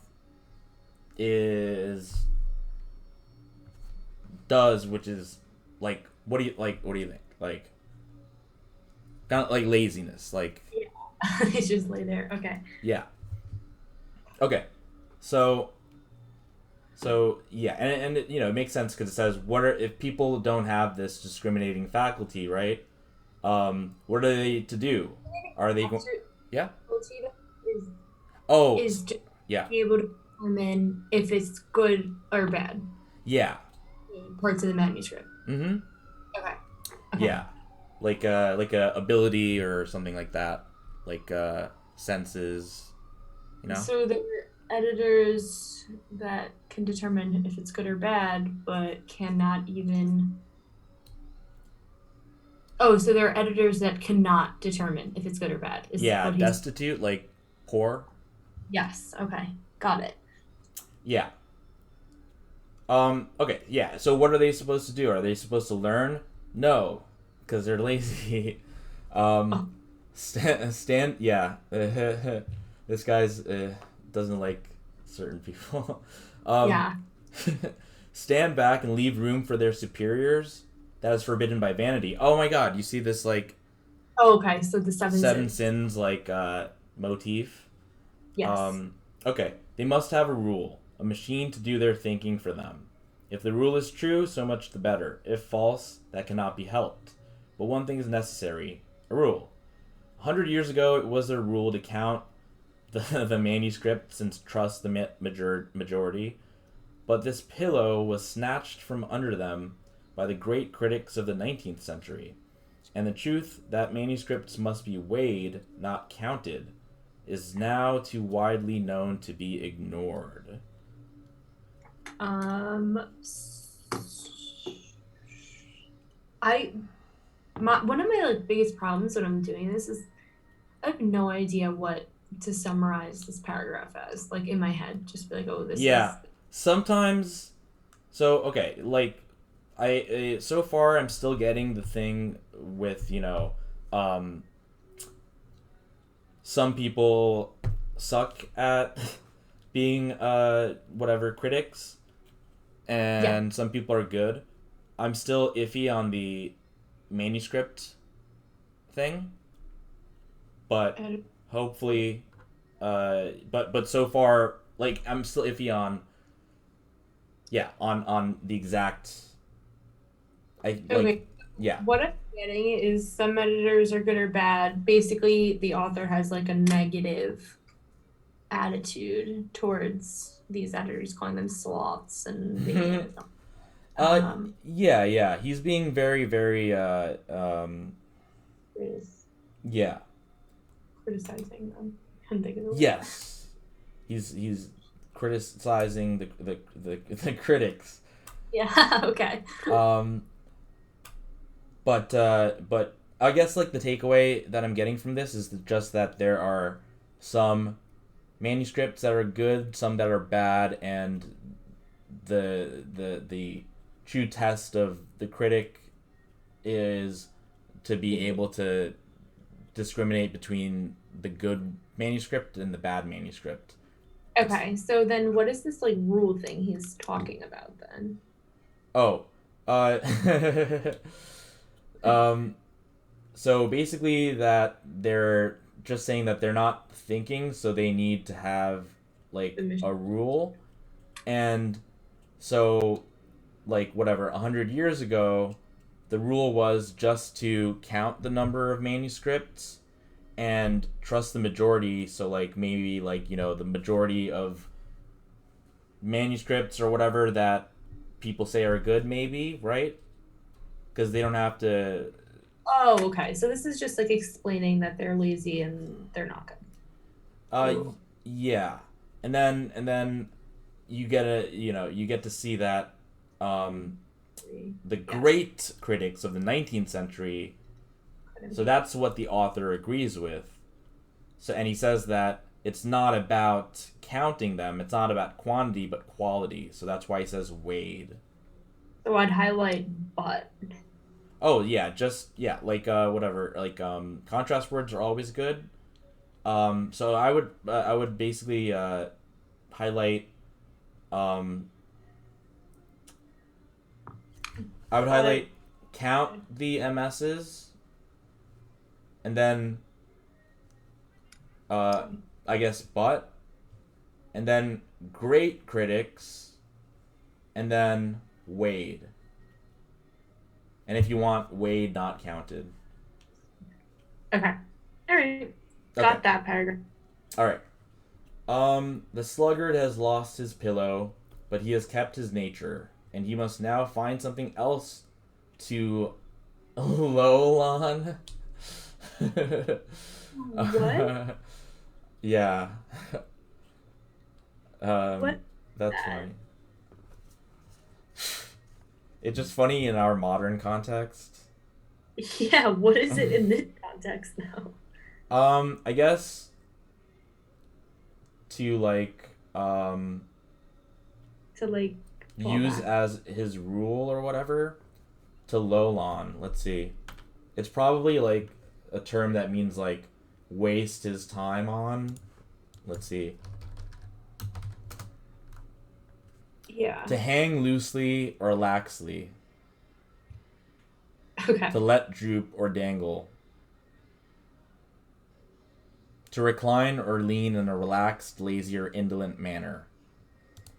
Okay. So he was. Oh, makes sense because he lost his pillow. Oh, okay. Okay. Yep. Got it. So this is weird because like this one was a lot harder for me than the passage three, but like as we're going through it, I understand this way more than I did Mm-hmm. passage three. Yeah, because this is less about like information or a topic and more about kind of like some like a And just meta level kind of thing, and it's mostly like difficult to decipher just because of the way that it is written. It's yes. written like you know in a very intentional way with you know Yeah, the um, uncut. like analogies that are kept throughout the Yeah, it's hard. yeah, but the This guy the guy definitely, like it's pretty it kind of like fits, like lost his pillow, kept his nature. So like if he changed his nature, he would like stand, but he's still lazy. So he just needs something else to be lazy on, because he just like yeah. he needs another thing to like basically cheat Mm-hmm. with or Yep. Yeah. So okay. So he fabricates to suit the change of season his precious precept of following one manuscript wherever possible, engendered by infirmity and designed for comfort. No wonder if it misses the truth at which it was never aimed. Its aim was purely humanitarian, to rescue incompetent editors alike from the toil of editing and from the shame of acknowledging that they cannot edit. Oh my gosh. Okay. Harsh. What is this engendered?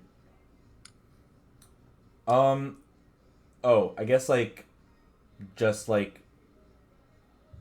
uh like So many words I don't know. uh-huh. So okay, I guess like they mean like I'm trying to think of a good way. Maybe like kept back by, or defined by, Okay. or yeah. And let me see. Um, Cause or give rise to a feeling, situation, or uh would you say condition. Yeah, what's up? cause, cause or give rise to? Uh cause or give rise to. Okay, got it. So he's saying they need a pillow, but then he makes it up, and he does that by just following one manuscript. Mm-hmm. Infirmity designed by comfort, and he's not doing a good job. Like I have no idea what. Like I just read that and I'm like, okay, he doesn't like it, him, but I Mm-hmm. don't know. That. But like if this was the MCAT, I probably wouldn't really worry too much about it. Um, so let's see if I can answer this. According to the various arguments put forth by the author of the passage, which of the following are true about the editing of classics. Okay. Um, it is Okay, not. Roman numeral one, obviously. Yeah, this is like we just talked about this. Yeah. Everybody did that. Which means we can get our answer because we can get rid of A, B, and C. But it's sometimes undertaken by people who are Unable to do it correctly, certainly, right? yeah, he hates. Mm-hmm.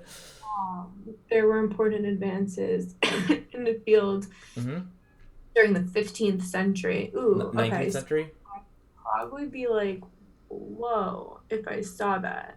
Oh, 19th. Okay, no. Mm-hmm. Why did I read 15th? Okay, no. That's good. I get it So, now. where's that? 19th Yep. century. And what does he think about them? But at this pillow snatch under, they're great. Yep. Oh, yeah. All right. Wait, I got that right, but there's no way. Oh no, I probably did this Mm-hmm. because Cicero. I found his name and everybody's editing his stuff. Mm-hmm. So suppose that the author is presented at a panel discussion where all of the following statements are made by other panelists according to the argument. Least likely to agree with. It should not be assumed that the majority. Okay, Okay. so this is where we go to, that paragraph that we were like, blah, blah, blah on. And he does think Madvig was a better editor.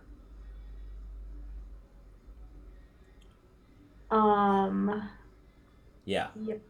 So, because he maintained reason against superstition. Yeah. I kind of get that. By saying he's maintaining reason, it's just saying he's like better, I guess. Oh, no. Well, he says as I now maintain it. Serious text as I now maintain it. And then he got rid of 17 readings from the thing by those stupid editors. Okay. And then at the end they say they confirm the inferior, and then they say that we use different manuscripts, and then they confirm the inferior ones and the superior critic. So superior critic is Madvig and not Klotz, Soldan, and Benecke. Okay. Wait, does that make sense? Yeah. I don't know. At first I was like, oh, that's kind of a weird statement, so I picked it, but yeah, see where it says I see. Superior critic? Yeah, I see, like, we're comparing these. They were not good. So it is a mistake to think that one manuscript of a particular... Yep. Wait, I feel like would agree with that, though. Wait, no. He does think that one is better. That's why he talks about them being weighed. Yeah, so why is this least likely to agree with this?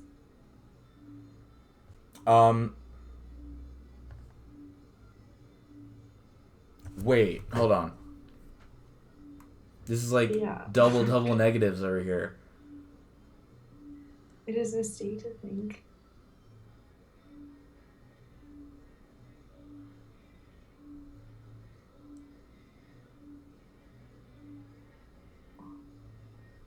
Wait, so wouldn't he agree with that? Wait. It's a mistake to think that one manuscript is better than another. Means that all manuscripts are the same.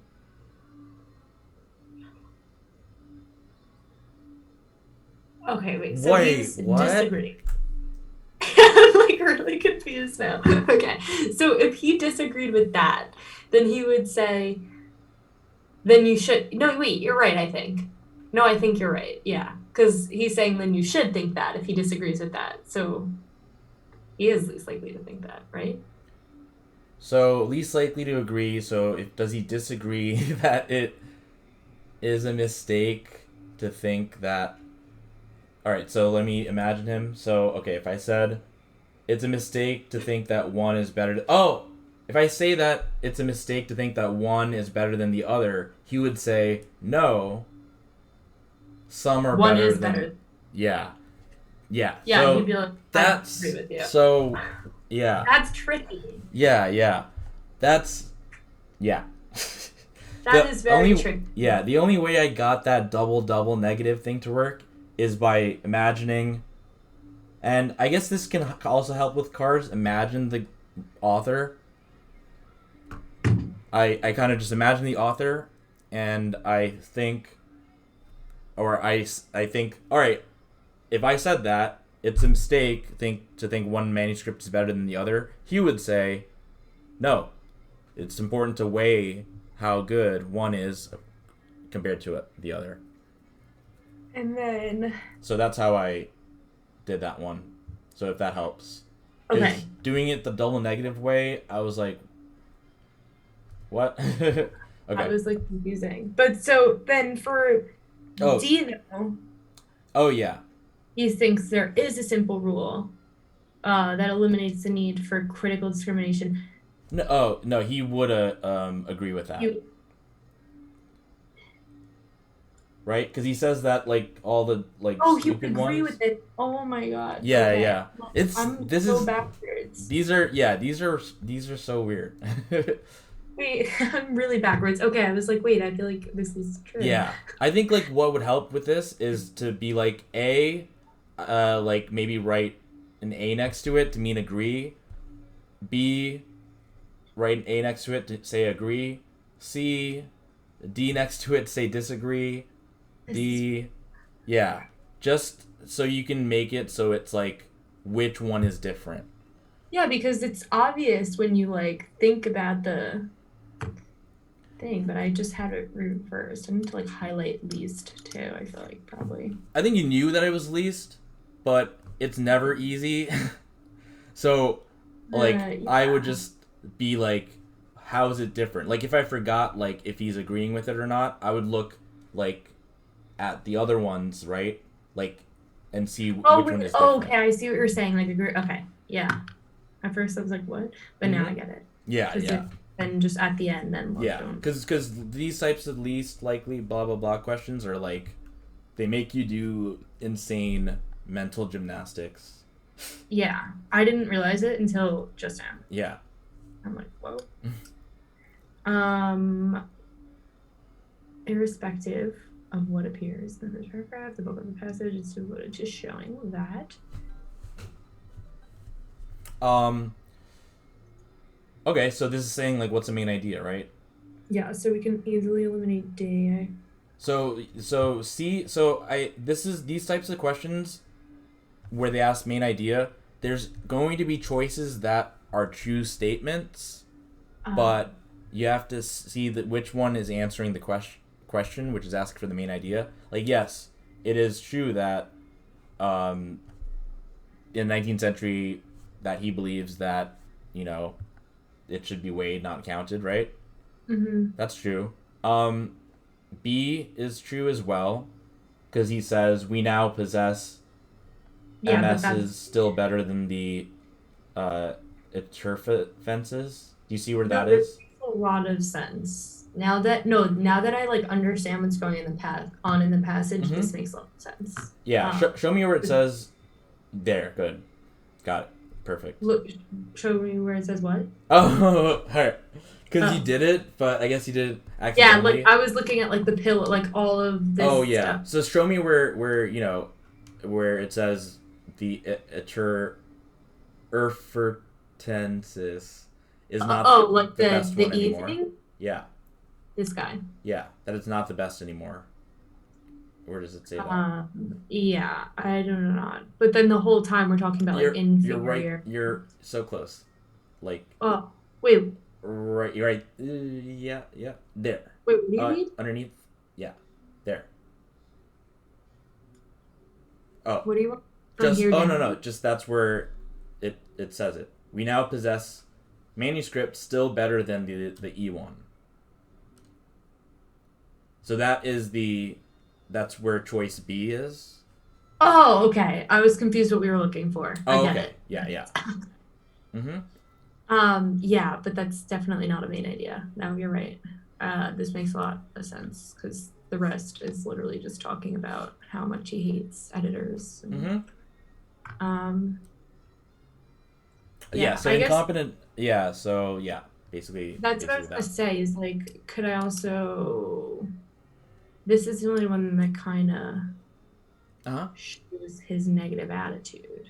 Mm-hmm. I feel like. Yep. And it's it's the only one that isn't a specific like you know statement. Yeah, 'Cause- that is more of like a overarching theme. So, which of the following general theories would be most consistent with the passage? The editor of a classic text should select one manuscript of that at random. No, he would no, not. right? Absolutely not. No. The editor of a classic text should compare all available manuscripts to that of the text, which determine which is best, and follow that as closely as possible. I don't know why I X that out because that's like not like a firm no. But, interesting. The editor of a classic text should compare all available wherever. Oh, C is like the opposite, right? The majority. He doesn't like what the majority says.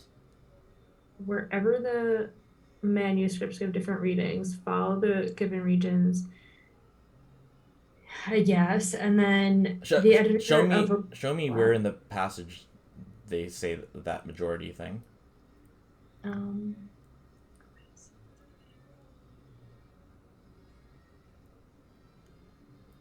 inferior. It's majority. Is it in this paragraph? Majority? Mm-hmm.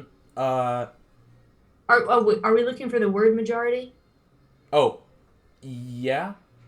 But yeah, wherever they say when people like trust the majority. Yeah. Oh. So that's Okay. what he So thinks like the dumb ones do. 100 years ago, it was their rule to count oh, no, we hate it. Okay. Yeah, so this is wrong. The editor of a classic text should compare all and wherever.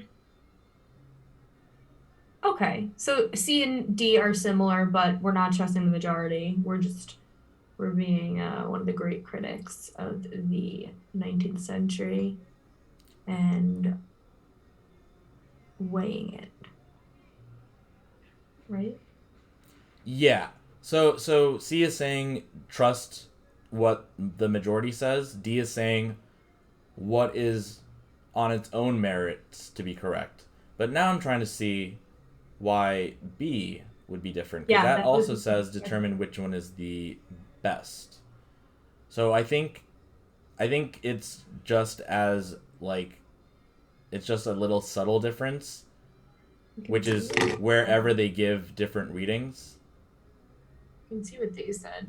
This would be better than picking a manuscript at random, but it would be another example of following the one manuscript rule the author attacks in paragraph 4. Some of their I really don't like a lot of their explanations, I'll be honest. Oh, okay, I see. Okay, so it's not saying pick one manuscript.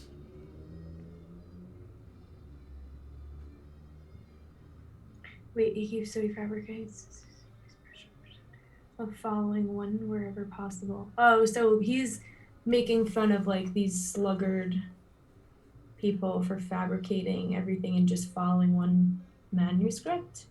That's like C, where he hates the people who just trust the reading given by the majority.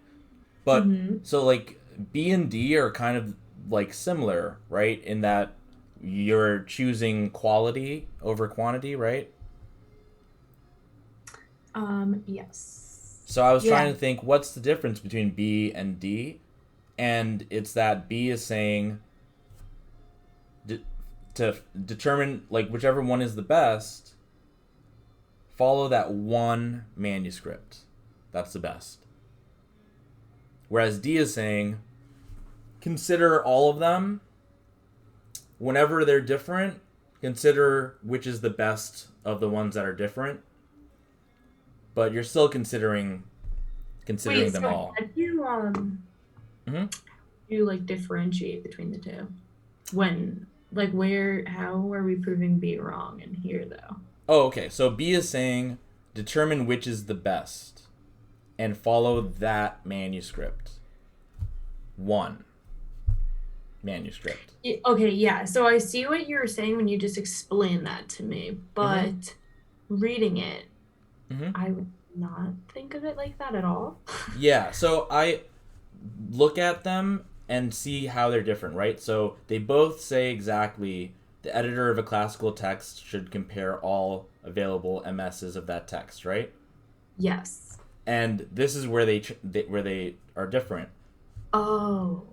B says determine which is the best. Like, how are you going to be able to do that, right? And it doesn't say where they're different, right? D is saying compare all of them, and whenever they give different readings, right, follow the one that is most likely to be right. Yeah. So that's where the best part comes in. One. Okay, I get it. Yes. And yeah, manuscript is definitely going to be the original version, but since the original version is from 2,000 years ago, there's it's hard to find an original copy, right? So there might be mistranslations. So that's what they're saying. Okay. This makes sense now.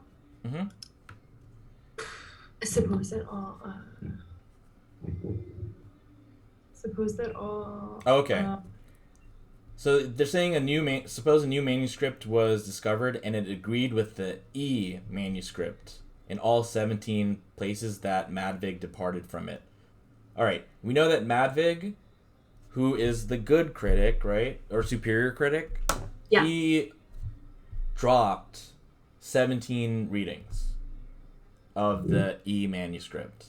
He dropped. Okay. Yeah, the So he imbued. read all of them. The 17. Yeah. Okay. I kind of remember him now. Yeah. Mm-hmm.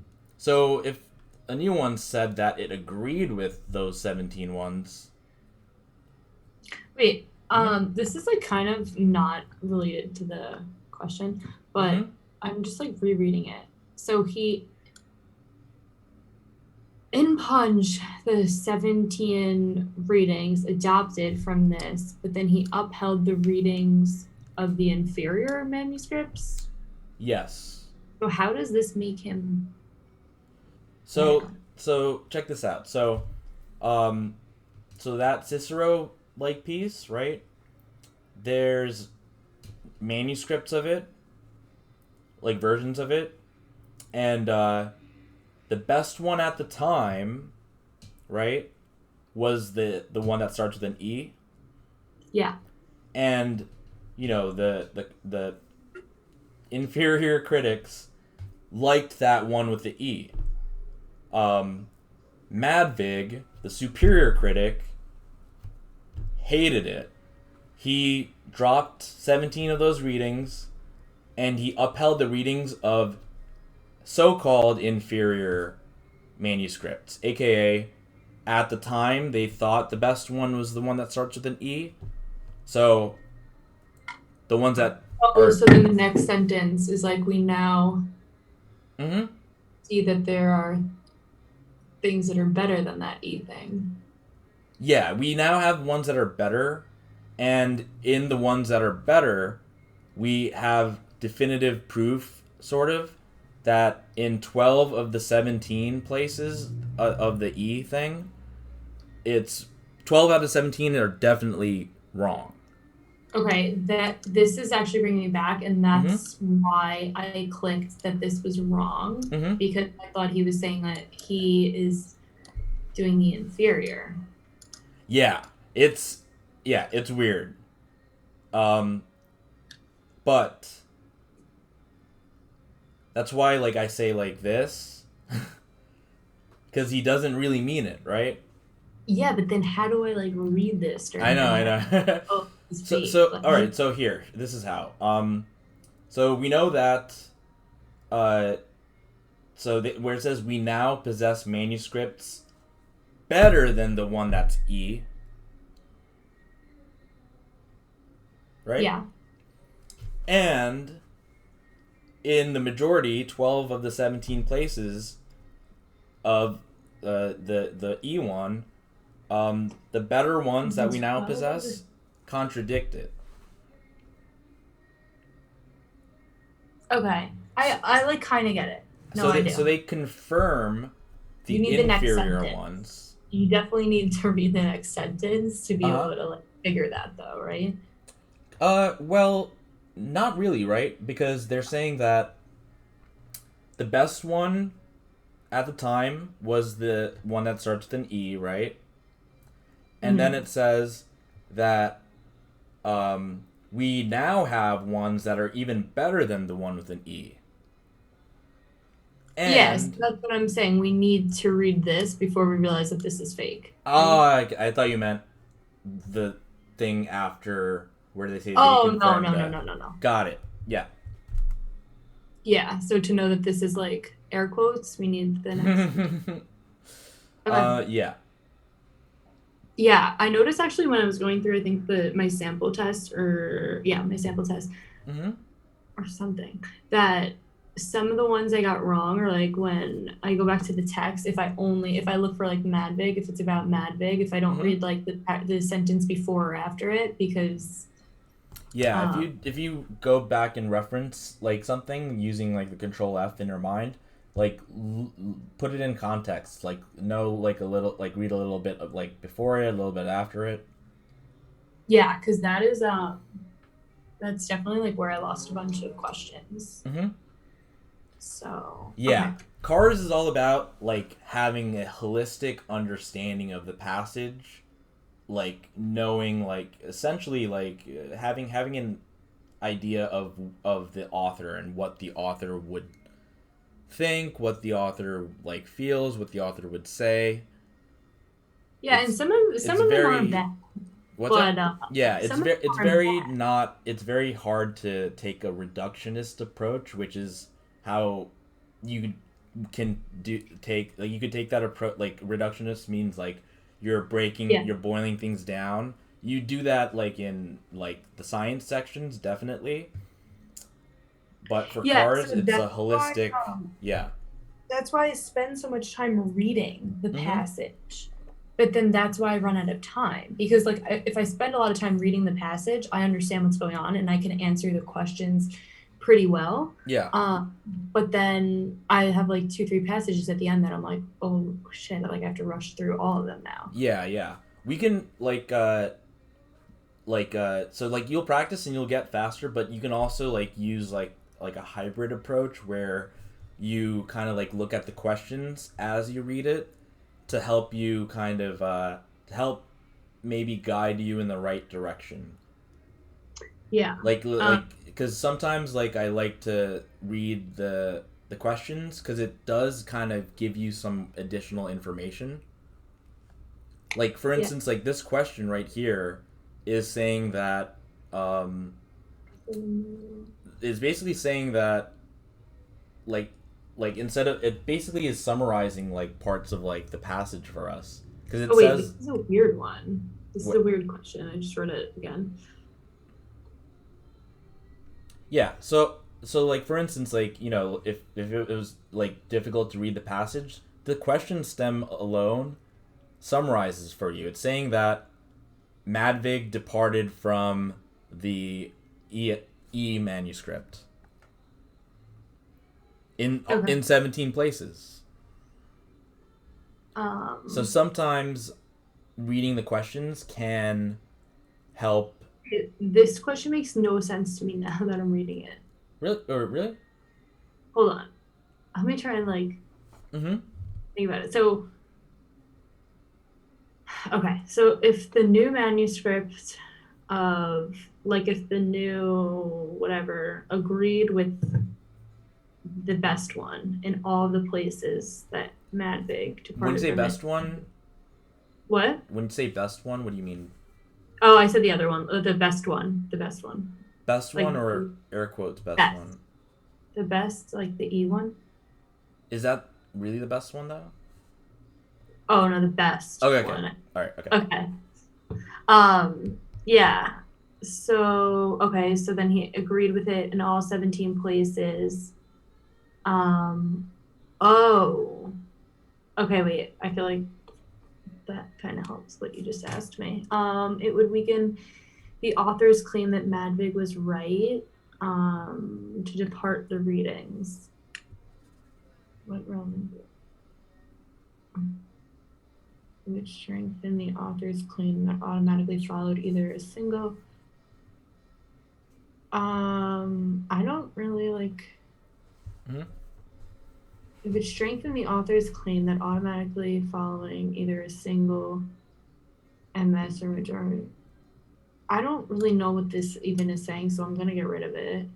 Yeah, that's basically just preying on those who look that run out of time and then look at the passage and then see Madvig maintaining reason against superstition, and so they would see the word superstition and they might choose it.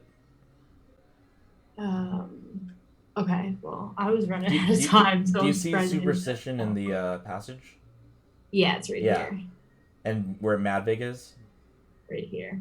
Yeah. So that question is that answer choice is designed for people to freak when they're freaking out to be like, oh crap, Madvig, superstition, boom. Oh, so it would strengthen the author's claim that automatically following either a single manuscript. He doesn't want to do that. Yeah. And like it's not like a form of superstition is totally not what he means by superstition in the passage. So, yeah. So that's so it's just this answer choice is just designed for people who like see Madvig, see superstition, in the passage. and then and then choose it. What does he mean by superstition in the passage, though? Oh no, he's in the passage or Yeah. in the choice. No, in the passage. Oh, in the passage, he says he's maintaining reason against superstition. This is kind of talking about a reasoning man edits a classic rationally. So he's basically saying he's using reason as opposed to superstition or whatever, spirituality or whatever, stuff like that. Oh, okay. All right. It's like related to some type of content in it that we don't really have to know So much I'm getting about. rid of B. I'm good getting rid of B. Also, like the automatically following, I'm good with that. Yeah, but you see like how like they use the word superstition and how it's Yeah, but that's tricky because I feel like sometimes it Mhm. is like that easy. Like it is like yeah right. yeah So The- it's like it is tricky. yeah that when they make the test, like they have to make the choices plausible. Yeah, and that is like kind of hmm but the automatically following kind of throws me off. It would have minimal relevance because this hypothetical new manuscript would not necessarily be the best MS. I would agree with this. Like that, I can't like find too many problems. And well, let me see if I can disagree with A. It would weaken the author's claim that Madvig was right. I also agree with that. Why don't I see Well, how anything- would it weaken? So all it's saying is that a new manuscript was discovered that agreed with the one um, that the author thinks is crap.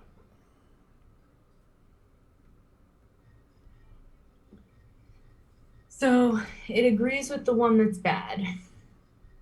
That the author thinks is bad, yeah. It agrees with the one that the author thinks is bad, and that Madvig.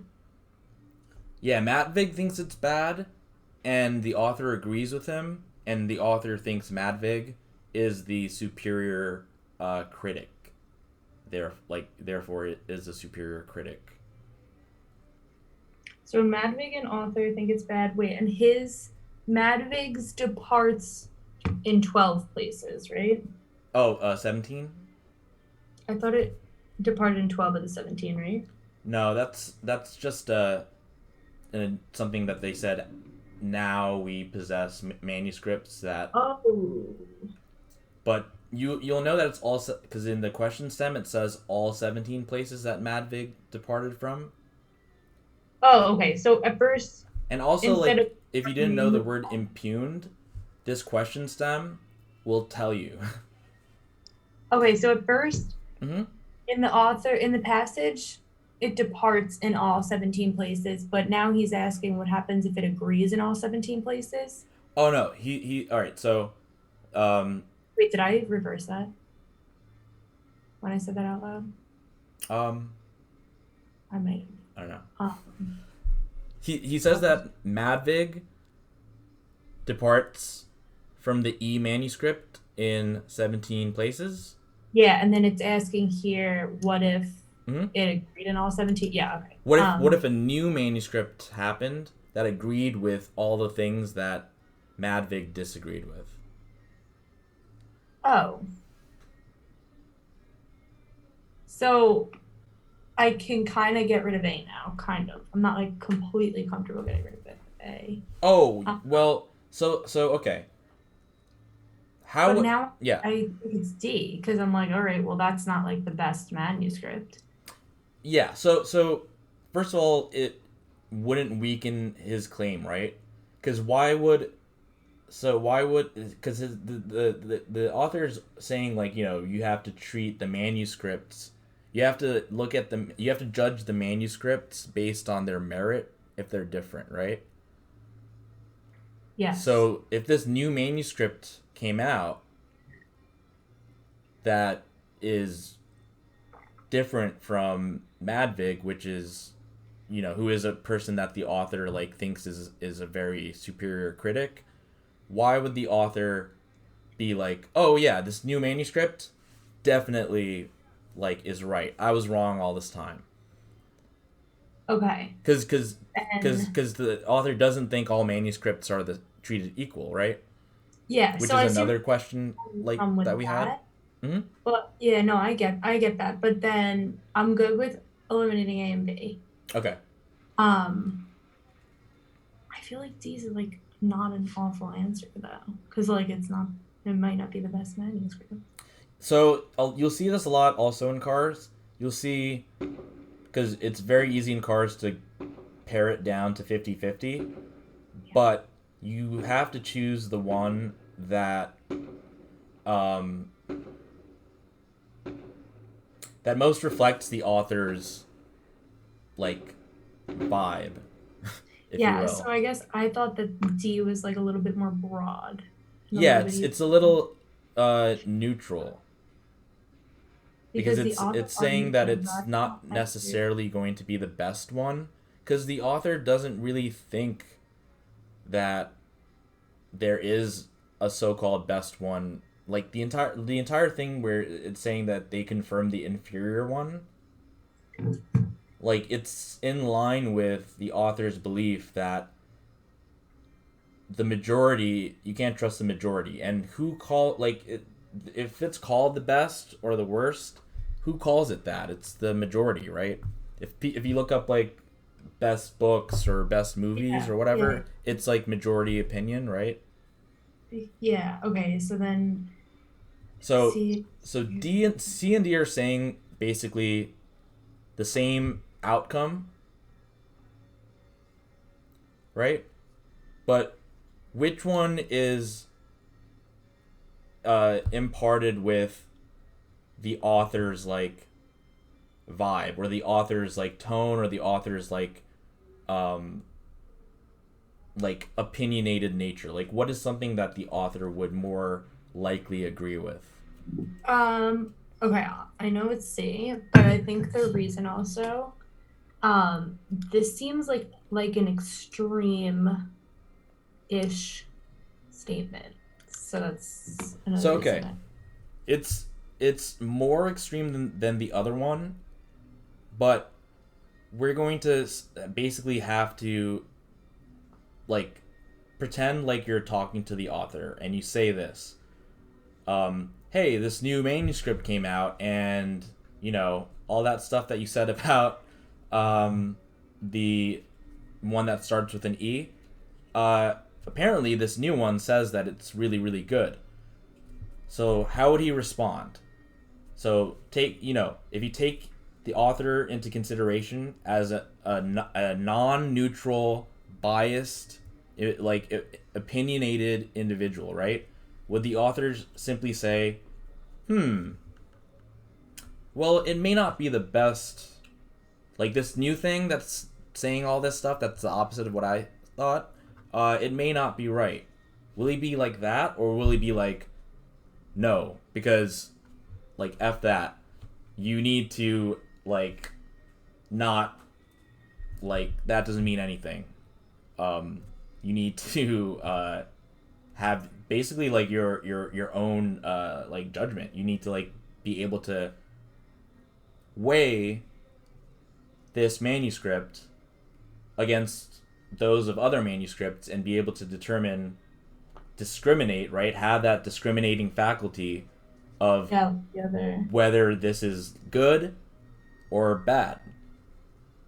So Okay, kind of like the other question. I see what you're saying now with that.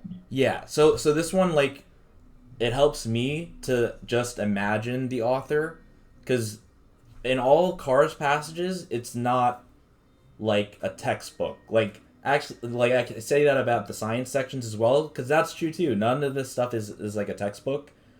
Like these passages, it's like a biased person with an opinion that has an agenda, that is going to argue something, and so you have to kind of imagine that person and that their vibe, and how would that person react if you said that there was this new manuscript? Would the person just be very calm, rational, and neutral, it may not be the best manuscript, or will the person reiterate like Yeah, everything that I he's see said?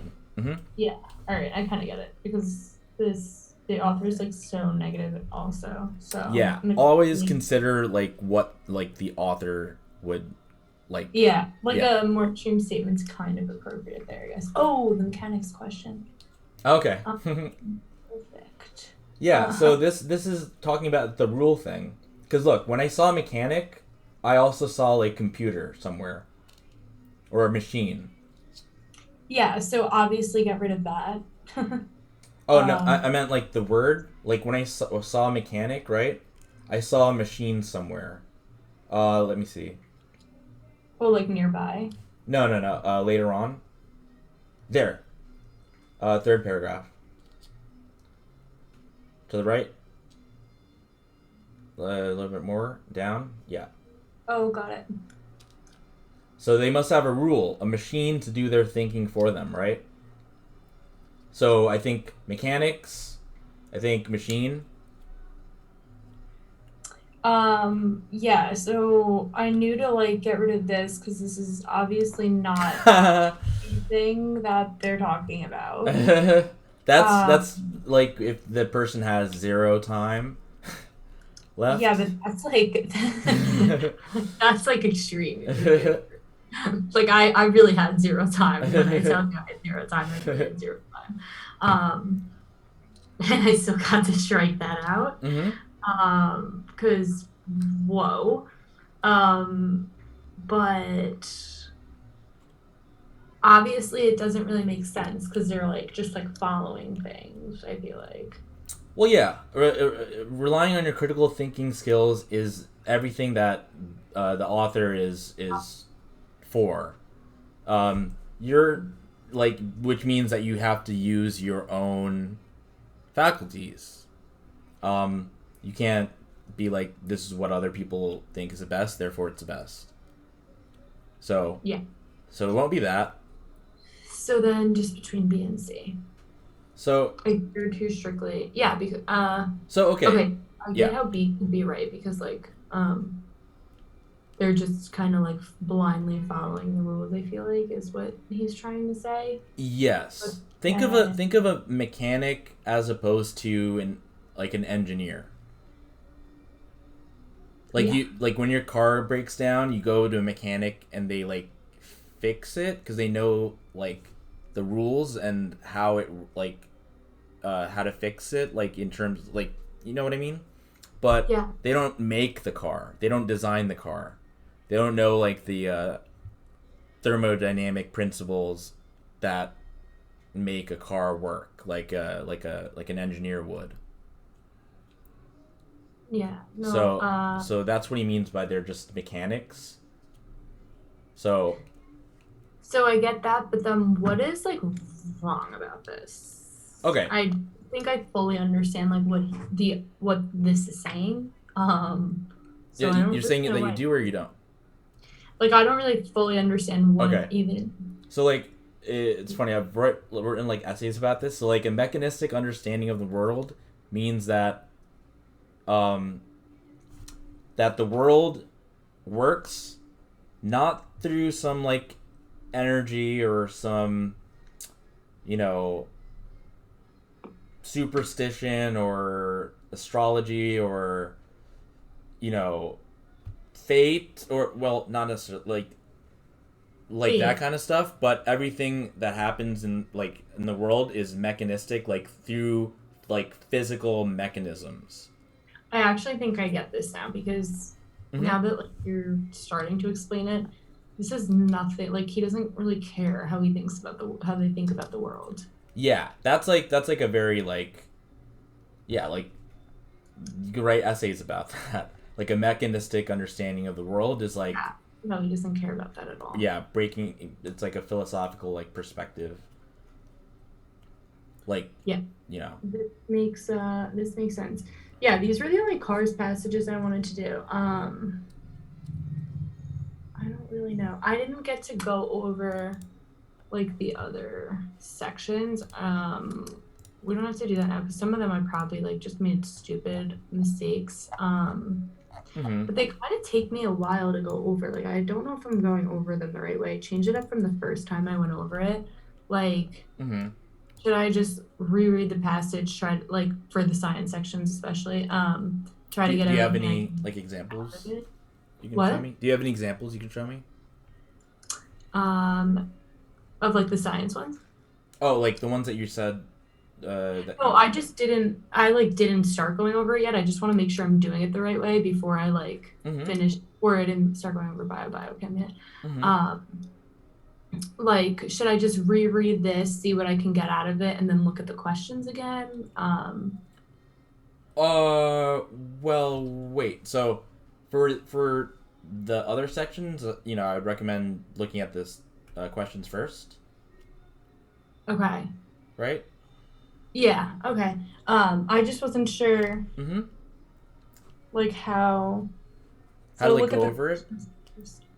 Um, yeah, because I'm doing it very different than I did the first time. Because I know the first time I went over it was like weird. Mm-hmm. Um, So tell me about how you're going over it. well, I know you do the questions first. I was just reading this to make sure I can like understand it. Okay. 'Cause some of the passages like I just had trouble understanding, and that's like a They're lot of it. supposed to be that way because remember they're not from textbooks. They're from like research publications like Nature and stuff like that. So don't expect to completely understand it. Yeah, I know. I was just reading it more so to like Mm-hmm. see just for practice, I guess. Okay. So I get used to them a little bit more, hopefully. Mm-hmm. Um, Okay. So it and then seems I like the questions. it And I seems like have like a there's list. trying to see if you cook meat with charcoal, if there's going to be some type of carcinogen uh, imparted onto the meat, and they do something called an Ames test, right? So what they do is they have some bacteria that is a mutant that needs histidine to grow, right? Yeah. And then that they basically like so then they do an experiment salmonella alone, salmonella with the things that they think could be the carcinogens. Let's see, salmonella with the things that they think are the carcinogens, with what is that, human liver prepared, probably some type of like enzyme or whatever. What is that, like can you go to the right a little bit? Where? Oh, Human human. liver preparation. Yeah. Okay. Oh wait, that's weird that it doesn't show everything. Yeah, I mean, I kind of get this. I was And just then they show it with reading. the carcinogen. Yeah. Sorry.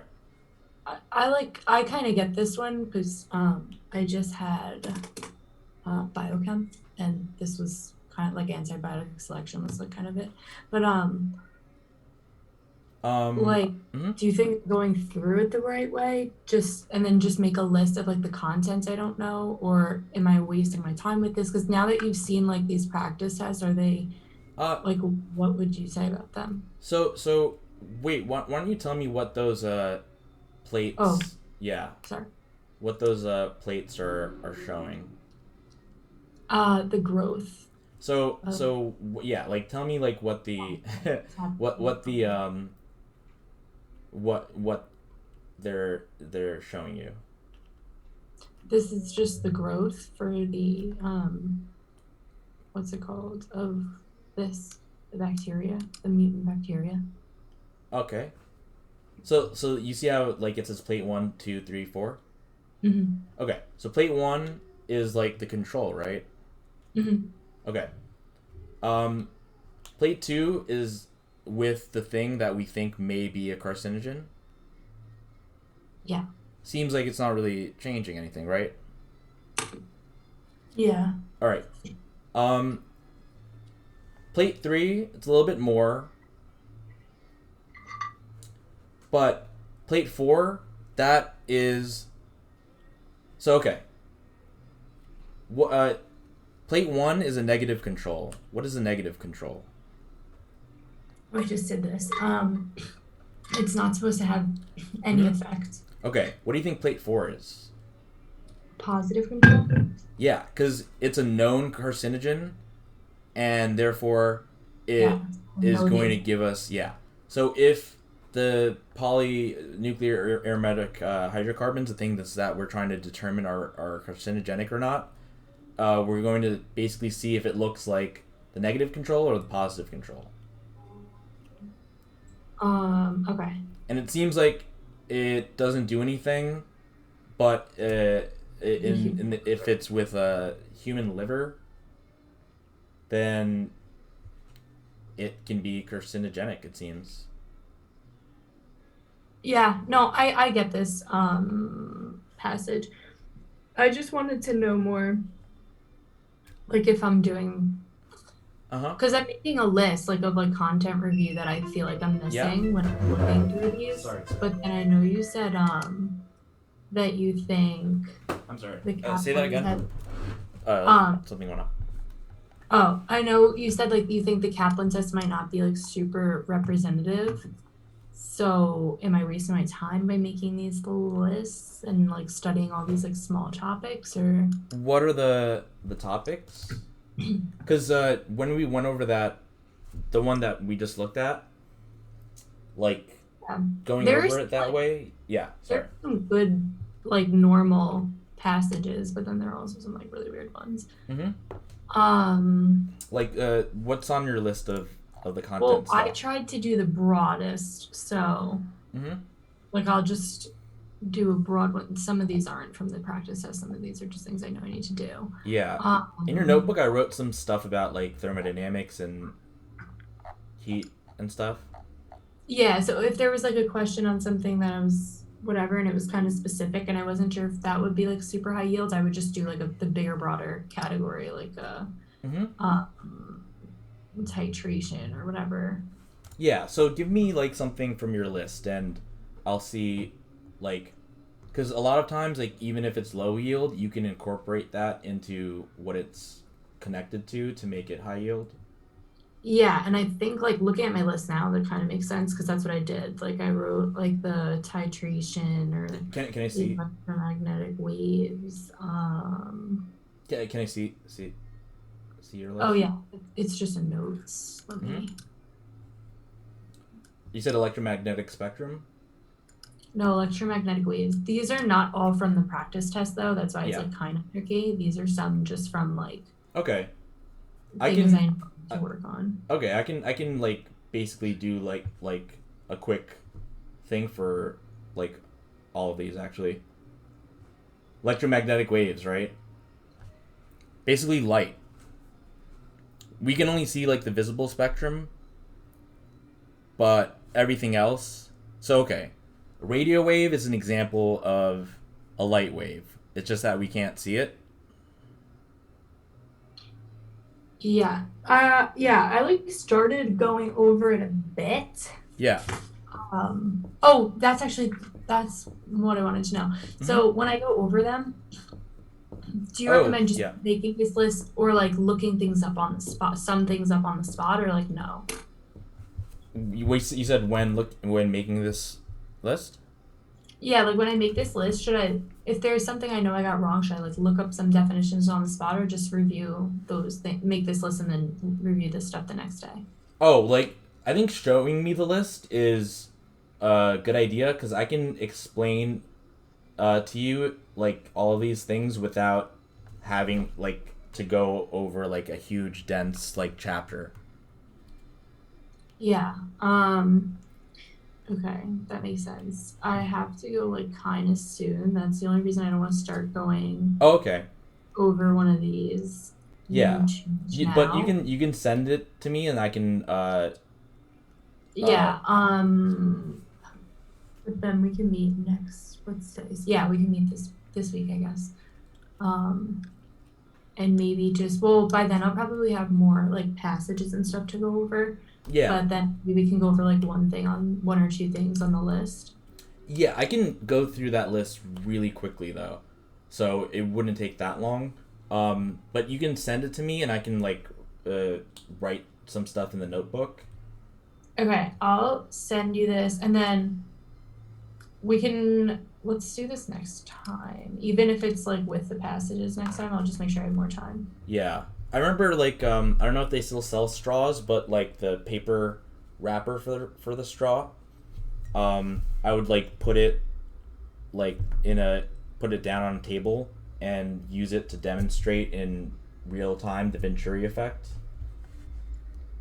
Oh yeah. No, that one I went over, I think. The high pressure, low speed, like the one like that kind of. Mm-hmm. Yeah, like basically, like if you have like a little like thing like this, like a little loop or whatever that I would make using like the straw wrapper, and I would blow down into that loop, and mm-hmm.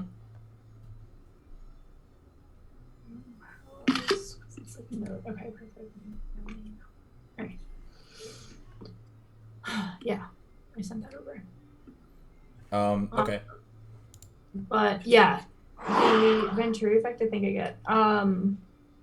So then we can go through most of these next time, and then I'll probably have more passages because I'm gonna hopefully have I have Kaplan on Wednesday. Oh, and I'm supposed to take another practice test. Mm-hmm. So, but I kind of want to just finish going over this one first. So. Yeah, of course. So I probably won't take that till this weekend, I guess. Mm-hmm. All right. Well, I think that's it then for like at least today. Okay. I'll probably just get rid of all this. Okay. All right. Yeah. Thank you. Okay. There's a. Okay. Because let's see. Because we started at noon, so there's like 14 minutes. So left if you want to use them. If not, then I can just, do that. And or what else?